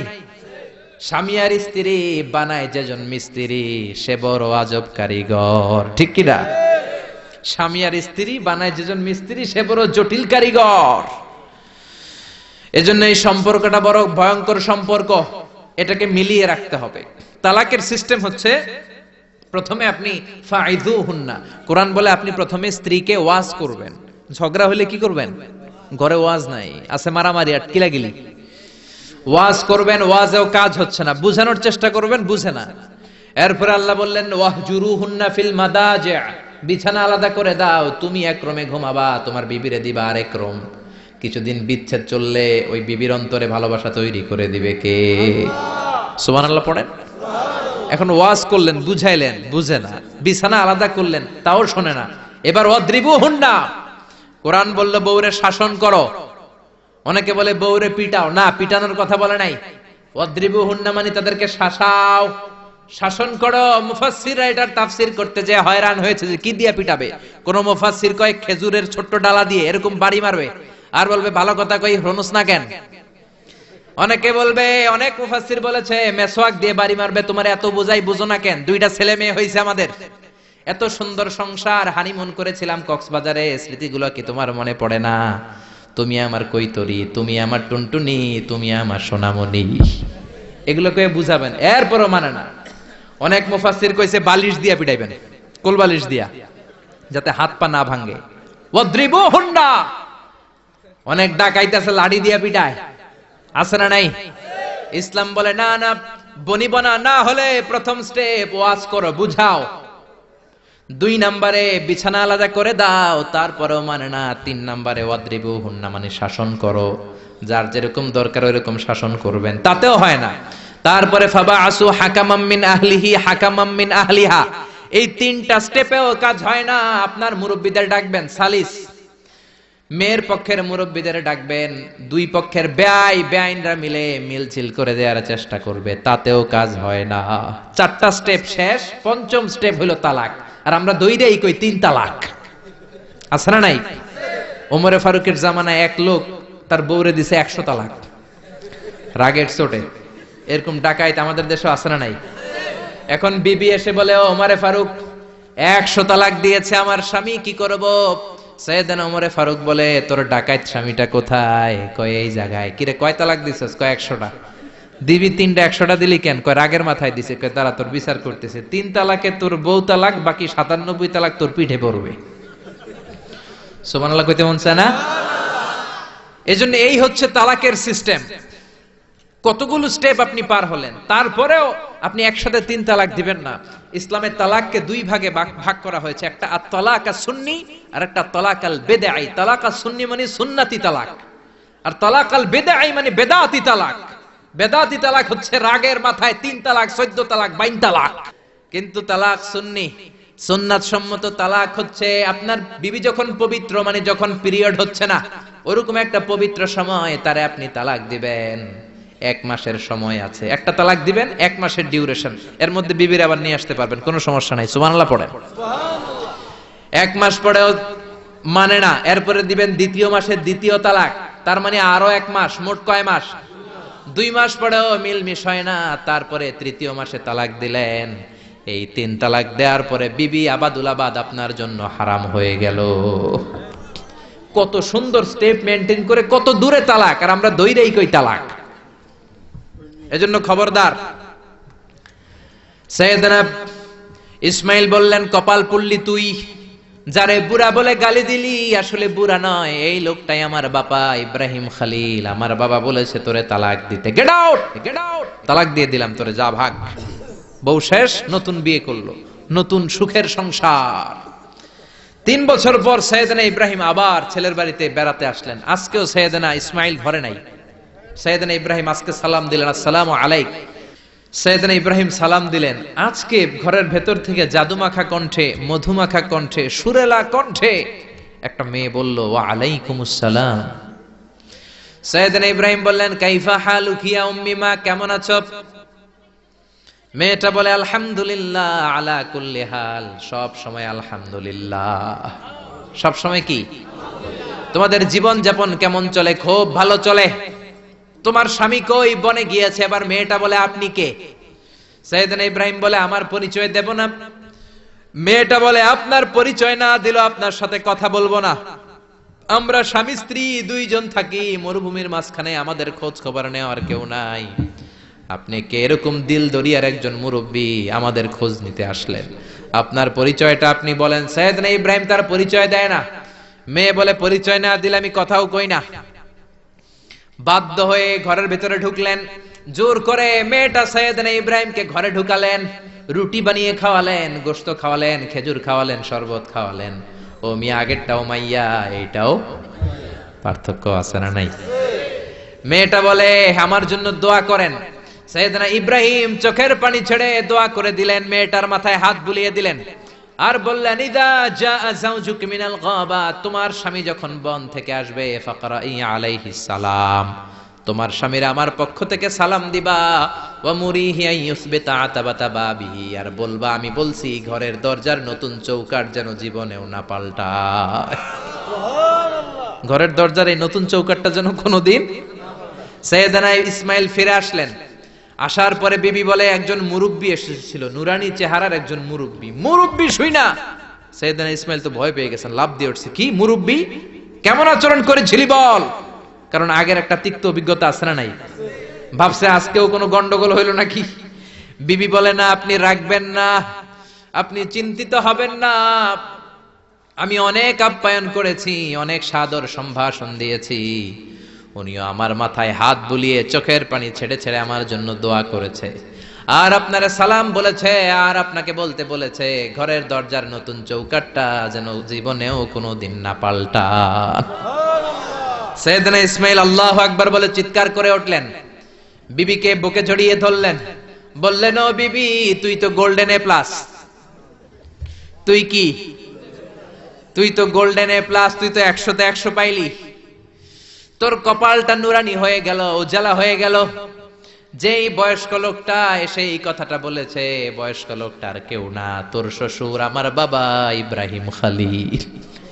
আর যেই কথা বলেছে এই কথাটার মানে হলো তোরে যেন আমি তালাক না দেই, তোর হাতটা যে আমি ধরলাম, এই হাত ধরেই যেন তোরে নিয়ে জান্নাতে ঢুকে যায়। আল্লাহু আকবার। এজন্য বাবার দোয়া, মায়ের দোয়া যার জীবনের মধ্যে আছে, তার জীবনে কোনো ভয় আছে নাকি? জোরে বলেন, কোনো ভয় আছে? এজন্য দোয়া নিবেন বাবার কাছ থেকে, মায়ের কাছ থেকে। সাইয়েদনা মুসা আলাইহিস সালাম আল্লাহরে বললেন, আল্লাহ মাইয়াকুনু জালিসি ইয়াউমাল কিয়ামা, কিয়ামতের দিন বিচারের শেষে বনি ইসরাইলের আমি বড় পয়গম্বর মুসা যখন জান্নাতে যাব, কে আমার সাথে জান্নাতি হবে? আল্লাহ বললেন, সাহিবুকা ফিল জান্নাতি জাজ্জার, তোমার সাথে জান্নাতে ঢুকবে বনি ইসরাইলের একজন কসাই। কে?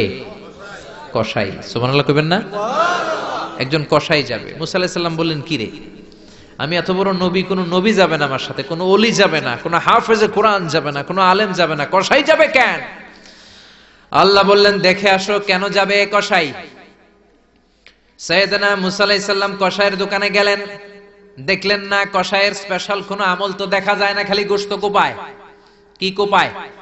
সারাদিন গোশত বিক্রির পরে বিকেল বেলা সবচেয়ে চমৎকার গোশতের একটা টুকরা নিয়ে কসাই দোকান বন্ধ করে বাড়িতে যায়।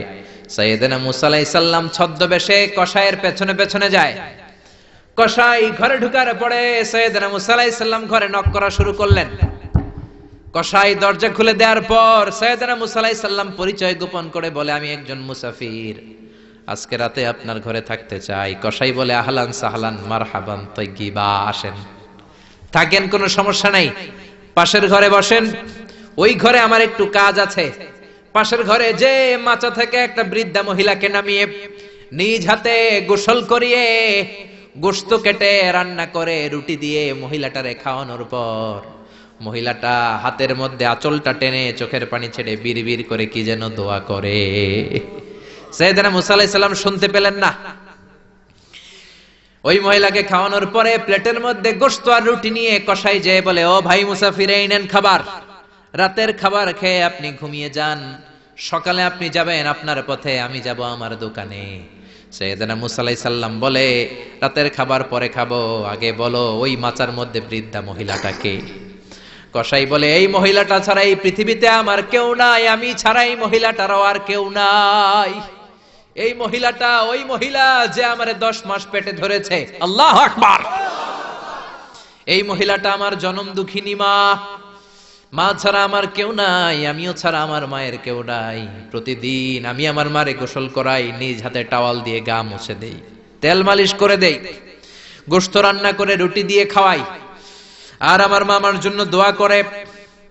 সাইয়েদনা মুসা আলাইহিস সালাম বললেন, বিড়বিড় করে তোমার মা 2 হাত তুলে কি দোয়া করেছে আমারে বলো, আমি তো বুঝলাম না। কসাই বলে, আমার মা প্রতিদিন খাওয়ার পরে খুশি হয়ে যায়, প্রতিদিন খেয়ে দে খুশি হয়ে চোখের পানি ছেড়ে আমার জন্য দোয়া করতে শুরু করে। একটা পাগলা দোয়া, বিগত 20 বছর যাবত আমার আম্মা এই দোয়াটা করে। আমি জানি এই দোয়া কোনোদিনই আল্লাহর কাছে কবুল হবে না। সাইয়েদনা মুসা আলাইহিস সালাম বললেন, ও ভাই বলোই না কি দোয়া করে, আমারে বলো বলো।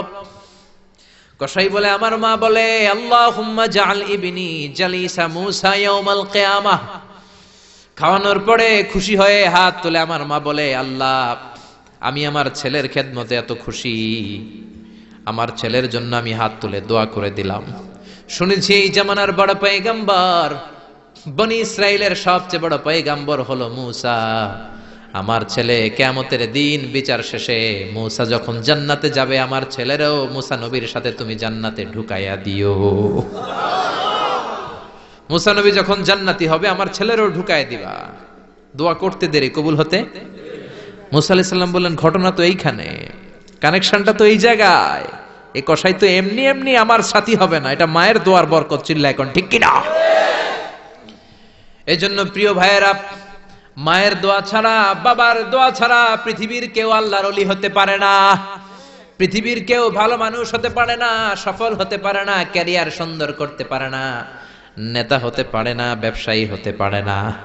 জীবনে যারাই সফল, তাদের সফলতার পেছনে মা বাবার দোয়া ছাড়া নাই। বিশ্বনবী মা বাবার আদর পান নাই। জন্মের আগে বাবারে হারালেন,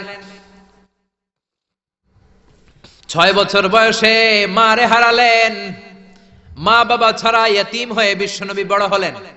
প্রথমে দাদার কাছে, তারপরে চাচার কাছে ইয়তীম নবী বড় হতে লাগলেন। বিশ্বনবী যখন হুদাইবিয়ার উমরা করতে যাবেন, পথিমধ্যে বিশ্বনবীর মায়ের কবর পড়ল। জায়গাটার নাম ছিল আবওয়া। কি নাম?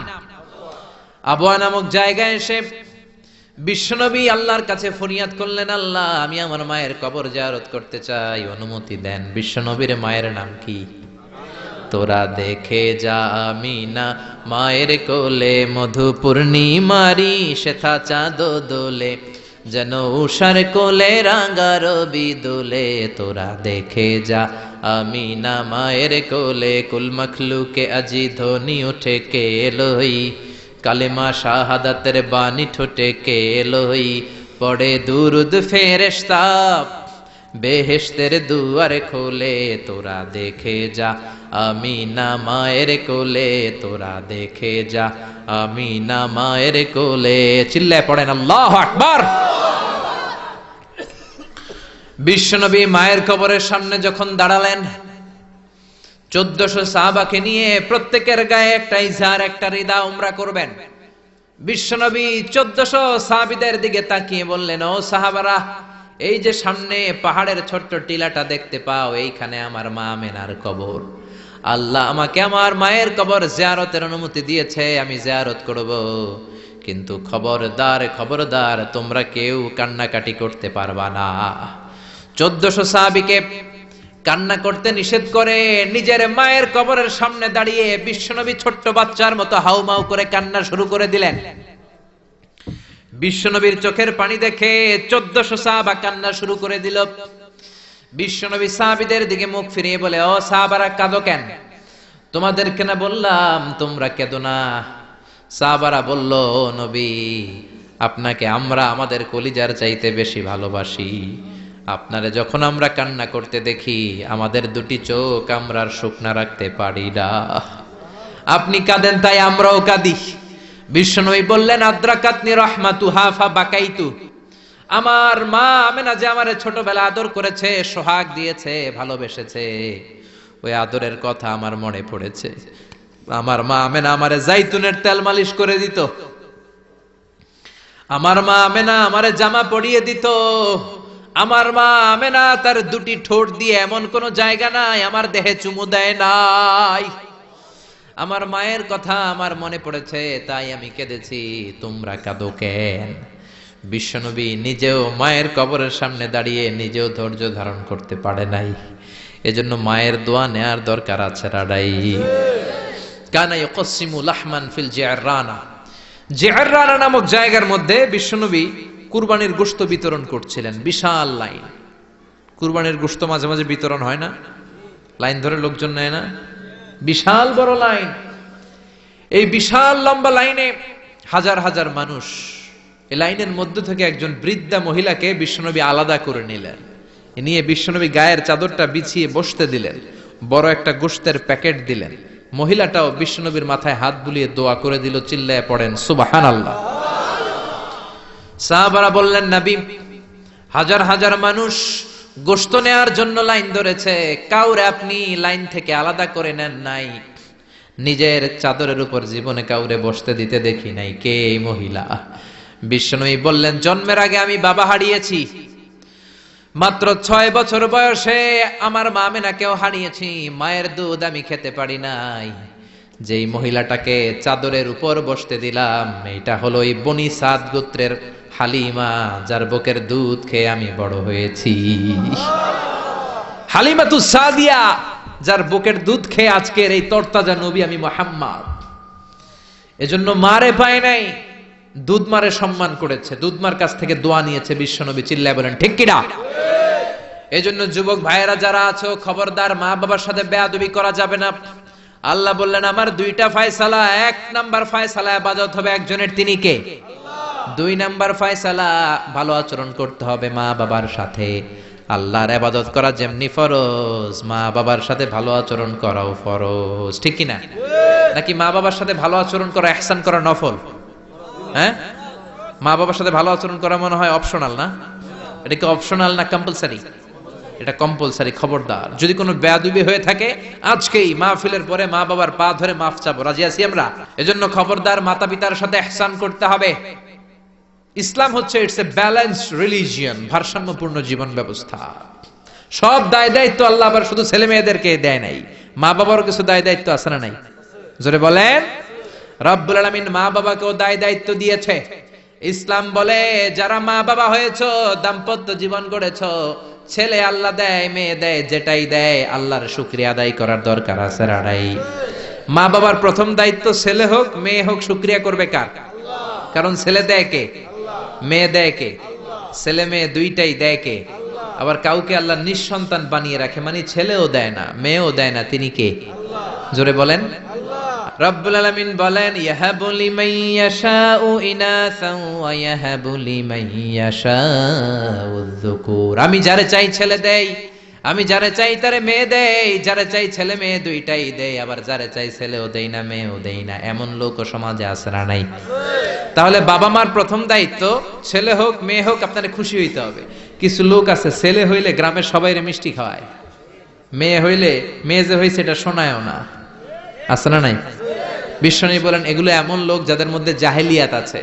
কারণ খায়রুকুম মান বুকিরা বিল উনসা, যেই ঘরের প্রথম সন্তানটা মেয়ে, ওই ঘরটারে বরকত দিয়ে ভরে দেয় কে? জোরে বলেন। 1 নাম্বার দায়িত্ব, আপনি খুশি হবেন, শুকরিয়া করবেন। 2 নাম্বার দায়িত্ব, ছেলে হোক কিংবা মেয়ে হোক, হওয়ার সাথে সাথেই কানের সামনে যে আজান দিবেন, কি দিবেন? আল্লাহু আকবার, আল্লাহু আকবার, আল্লাহু আকবার, আল্লাহু আকবার, পড়েন আল্লাহু আকবার। এখন ছেলে হইছে মেয়ে হইছে, আজান দেওয়ার জন্য মুয়াজ্জিন সাহেবরে টোকায়, আছে না নাই? ইমাম সাহেবরে টোকায়, আছে না নাই? বিশ্বনবীর প্রথম নাতিটার নাম ছিল হাসাইন। 2 নাতি তো, বড় জনের নাম হাসান, ছোট জনের নাম হাসান। জন্ম হওয়ার সাথে সাথে বিশ্বনবী ঘরে ঢুকে 2 কানের মধ্যে হাত লাগিয়ে হাসানের কানের সামনে দাঁড়িয়ে বিশ্বনবী নিজে আজান দিয়েছেন। এই জন্য নিজের ছেলে হলে নিজে আজান দিবেন, অথবা আপনার নাতি হইলে দাদা হিসেবে আপনি আজান দিবেন, আপনার ভাতিজা ভাতিজি হয়েছে চাচা হিসেবে আপনি আজান দিবেন। ইমাম সাহেবরে টোকানোর দরকার নাই। একজন মুসলমান হিসেবে সবার ভালো করে আজান একামত জানার দরকার আছে না? তাহলে ছেলে হোক মেয়ে হোক খুশি হবেন, এটা হলো প্রথম দায়িত্ব বাবা মার। যত মায়েরা, আমার মাইকের আওয়াজ যদি আপনাদের কানে যায়, মায়েরা শোনেন, আর বাবা যারা এসেছেন মনোযোগ দিয়ে শোনেন। 1 নম্বরে বাবা মার দায়িত্ব প্যারেন্টিং, এটারে বলে parenting, how to rare up your children, কেমন করে ছেলে মেয়েদেরকে বড় করবেন, এই ব্যাপারে ইসলামে দিক নির্দেশনা আছে না নাই? 1 নম্বরে ছেলে হোক মেয়ে হোক শুকরিয়া কার?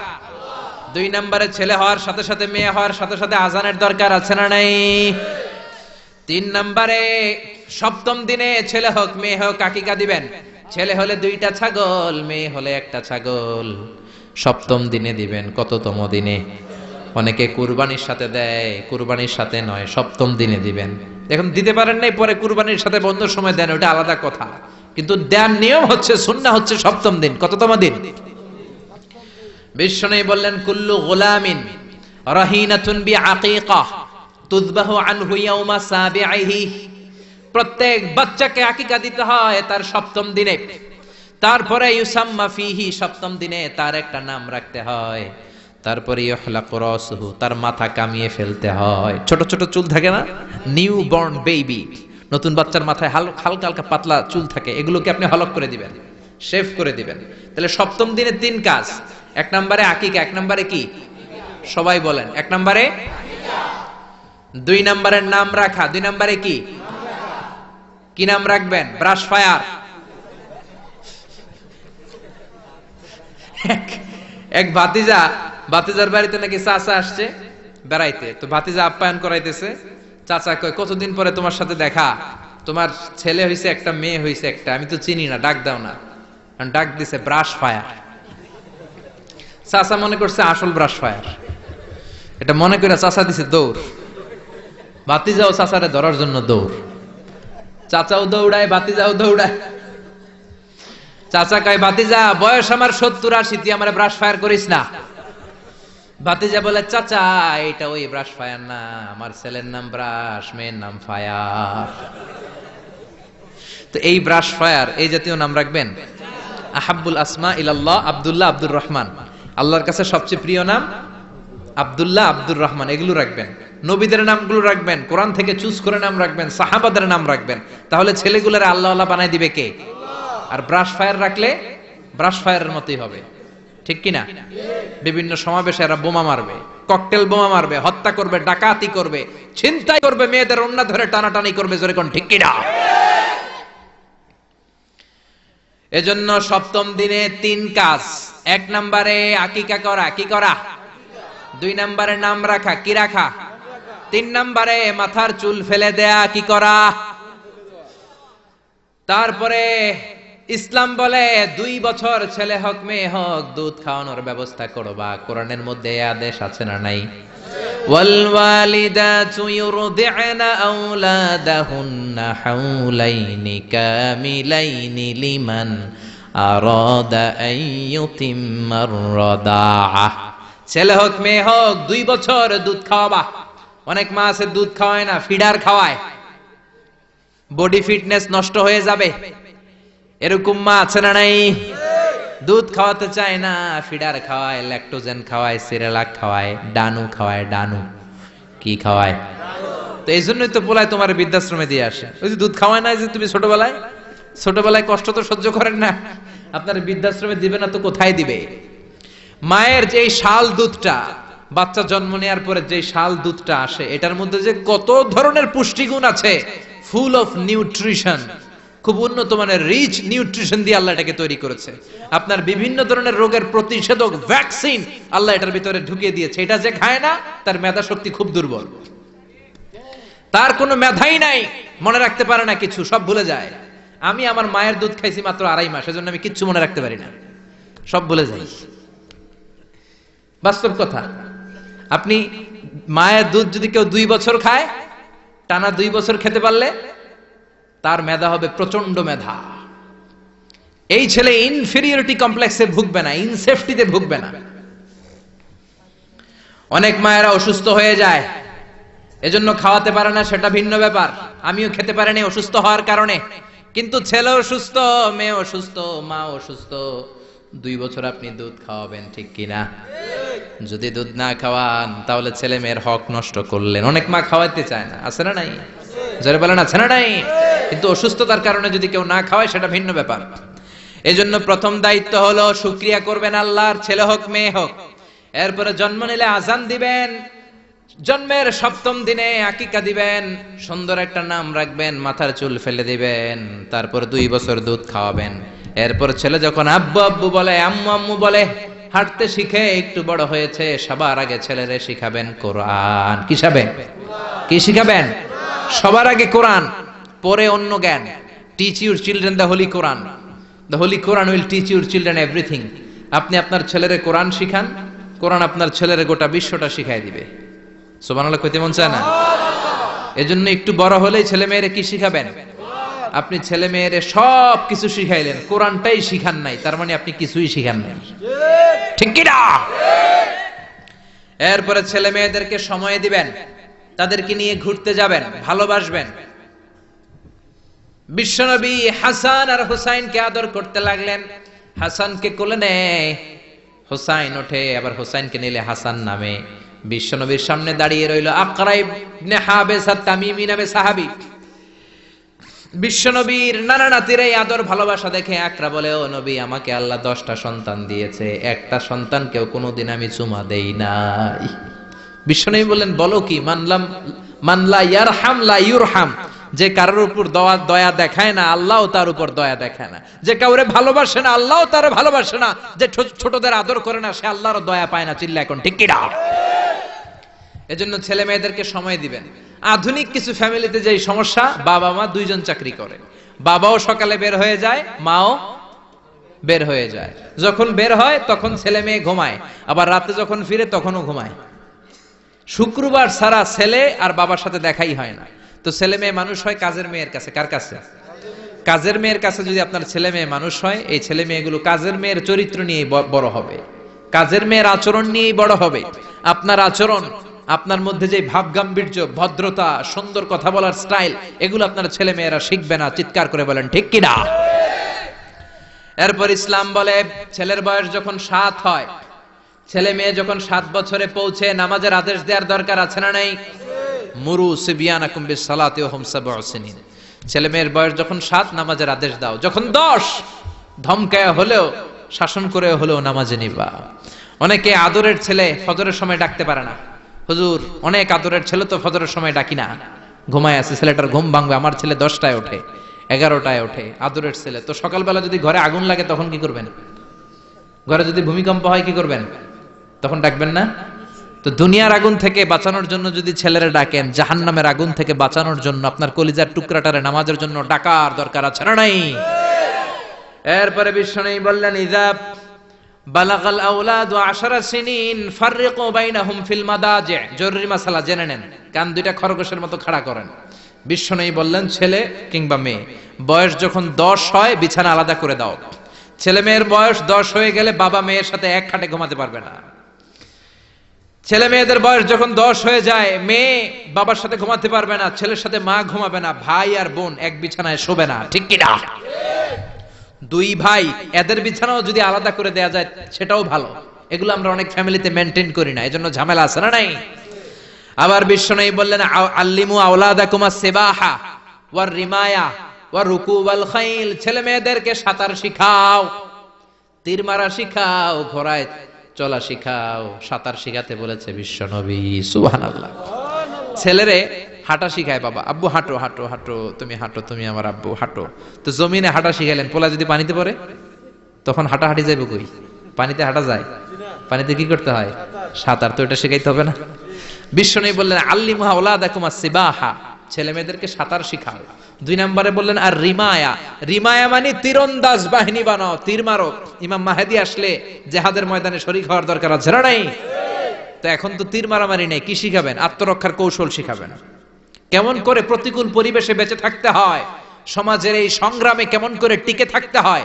ছেলে মেয়েরে কখনো ননির পুতুল করে গড়ে তুলবেন না, কষ্ট সহিষ্ণু করে গড়ে তুলবেন। আপনি বেঁচে থাকতেই একটু কষ্ট করে করে শিখান, তাহলে তার ক্যারিয়ারটারে ব্রাইট করে দিবে কে? 3 নম্বরে বললেন, রুকুবাল খাইল, কেমন করে ঘোড়ায় চড়তে হয় শিখাও। এখন তো ঘোড়া নাই, কেমন করে গাড়িতে চড়তে হয় শিখাইবেন। ঠিক কিনা? কেমন করে সাইকেল চালাতে হয় শিখাবেন, হুন্ডা চালাতে হয় শিখাবেন। ছেলে মেয়েদের যা শেখানো দরকার শিখাই দিবেন, তাহলে ফ্যামিলিতে বরকত দিবে কে? এরপরে বিশ্বনবী বললেন, আর নিকাহ। ছেলে কিংবা মেয়ে প্রাপ্তবয়স্ক হলে বাবা মার দায়িত্ব বিয়ে দেয়া। কি দেয়া? কিন্তু মেয়ের বয়স হয়ে গেছে 25, ছেলের বয়স 30, বিয়ে হয় না, আছে না নাই? ছেলেরা যদি জিজ্ঞেস করি বিয়ে করস না কেন, কয় হুজুর নিজের পায়ে দাঁড়ায় লই। তাহলে এতদিন কার পায়ে দাঁড়াইছো? আপনার ছেলে আপনার মেয়ে প্রাপ্তবয়স্ক হওয়ার পরে যৌবনের সময়ে যদি কোনো পাপ করে, অন্যায় করে, সময় মতো বিয়ে না দেওয়ার কারণে, তাদের পাপের কারণে ওই পাপের পার্সেন্টেজ গুনাহ আপনার আমল নামাতেও আছে না নাই? জোরে বলেন, জোরে বলেন। ছেলে মেয়েগুলো এখন চরিত্রহীন আর চরিত্রহীনা হয়ে যাচ্ছে এই পর্নোগ্রাফির ছোবলে, ইউটিউব আর ইন্টারনেটের ছোবলে। ওপেন অ্যাক্সেস একটা শব্দ লিখে ক্লিক করতে দেরি, নেকেড ফিল্মগুলো আসতে দেরি হয় না। চিল্লা এখন ঠিক কিনা? এজন্য সময় মতো বিয়ে দিয়ে দেন। উপযুক্ত মেয়ে থাকলে বিয়ের ব্যবস্থা করেন। প্রাপ্ত বয়স্ক ছেলে হলে বিয়ের ব্যবস্থা করেন। সময় মতো বিয়ে করায় দিলে সমাজের অপরাধগুলো কমে যাবে, ঠিক কিনা? সর্বশেষ মাতা পিতার প্রতি যে দায়িত্ব আল্লাহ দিয়েছেন সেটা হচ্ছে আল মিরাস। কোরআনের দেয়া পদ্ধতি অনুযায়ী সম্পদ বন্টন করতে হবে। কার আইন? চিৎকার করে বলবেন, আইনটা কার? এজন্য রব্বুল আলামিন বলেন, ইউসিকুমুল্লাহু ফি আওলাদিকুম লিযযাকারি মিসলু হাযযিল উনসায়াইন। আল্লাহ বললেন, দুনিয়ার সব বাবাদের জন্য স্পেশাল ভাবে আমি ওয়াজ করে দিলাম, ছেলেরে সম্পদের যতটুকু দিবা, মেয়েরে দিবা অর্ধেক। কার আইন? ছেলেরে 10 লাখ দিলে মেয়েরে কয় লাখ? ছেলেরে 20 কানি জমি দিলে মেয়েরে? বিধানটা কার? উল্টাপাল্টা করা যাবে? তাহলে ছেলে মেয়েদের জন্য যেমনি আল্লাহ ফরজ করে দিলেন, ওয়াবিল ওয়ালিদাইনি ইহসানা, আল্লাহর ইবাদতের পরে মাতা পিতার খেদমত করবা, ইহসান করবা, মাতা পিতাদের উপরও এই নিয়মগুলো আবশ্যক করে দিয়েছে কে? চিল্লায় বলেন। এজন্য ছেলে মেয়েরা পালন করবে তাদের দায়িত্ব, মাতা পিতারা দায়িত্ব পালন করবে তাদের দায়িত্ব। তাহলে সমাজটাকে জান্নাতি সমাজ বানায় দিবে কে? চিল্লায় বলেন কে? আল্লাহ তাআলা আমাদের এই কোরআনের বিধানগুলো মেনে নিয়ে আমাদের সমাজটাকে জান্নাতি সমাজ বানানোর তৌফিক দান করুক। আমরা পড়ি আমিন। আর জোরে পড়েন আমিন। যতগুলো কথা বলেছি কোরআন সুন্নাহর আলোকে বলেছি, বানিয়ে বলি নাই। তারপরেও আমার মনের অজান্তে কোনো মিস ইনফরমেশন যদি আমার মুখ ফসকে বেরিয়ে যায়, সেগুলো যেন আল্লাহ তাআলা আমাদের স্মৃতিপট থেকে মুছে দেয়। আমরা পড়ি আমিন। সত্য, সুন্দর, কল্যাণকর, হকের পক্ষে যা বললাম তার সবটুকুন আল্লাহ তাআলা প্রথমে আমাকে এবং আপনাদের সবাইকে আমলের তৌফিক দান করুক। আমরা পড়ি আমিন। আপনারা সবাই ভালো থাকবেন, সুস্থ থাকবেন, কোরআনের সাথে থাকবেন। আবার হয়তো দেখা হয়ে যাবে কোন তাফসীরুল কোরআনের ময়দানে। সুবহানাকাল্লাহুম্মা বিহামদিকা আশহাদু আল্লা ইলাহা ইল্লা আনতা আস্তাগফিরুকা ওয়া আতুবু ইলাইক। ইয়া রাব্বি লাকাল হামদু কামা ইয়ানবাগি লিজালালি ওয়াজহিকা ওয়া আযীমি সুলতানিক। লাকাল হামদু বিল ঈমান, লাকাল হামদু বিল ইসলাম, লাকাল হামদু বিল কুরআন।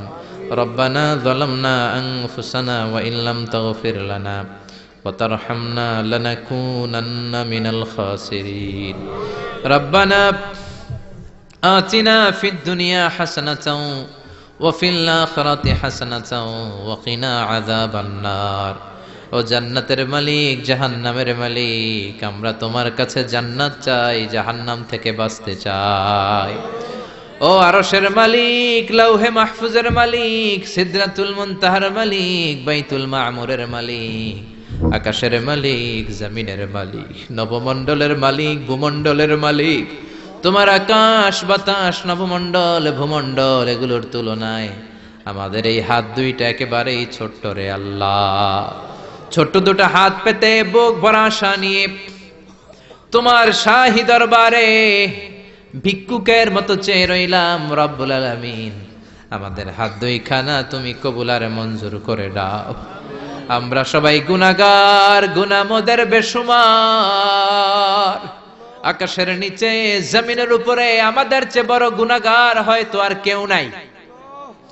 সগীরা কবিরা, জেনে না জেনে, ইচ্ছায় অনিচ্ছায় বন্ধুর পাল্লায় পড়ে, শয়তানের ধোকায় পড়ে লক্ষ লক্ষ কোটি কোটি গুনাহ করেছি।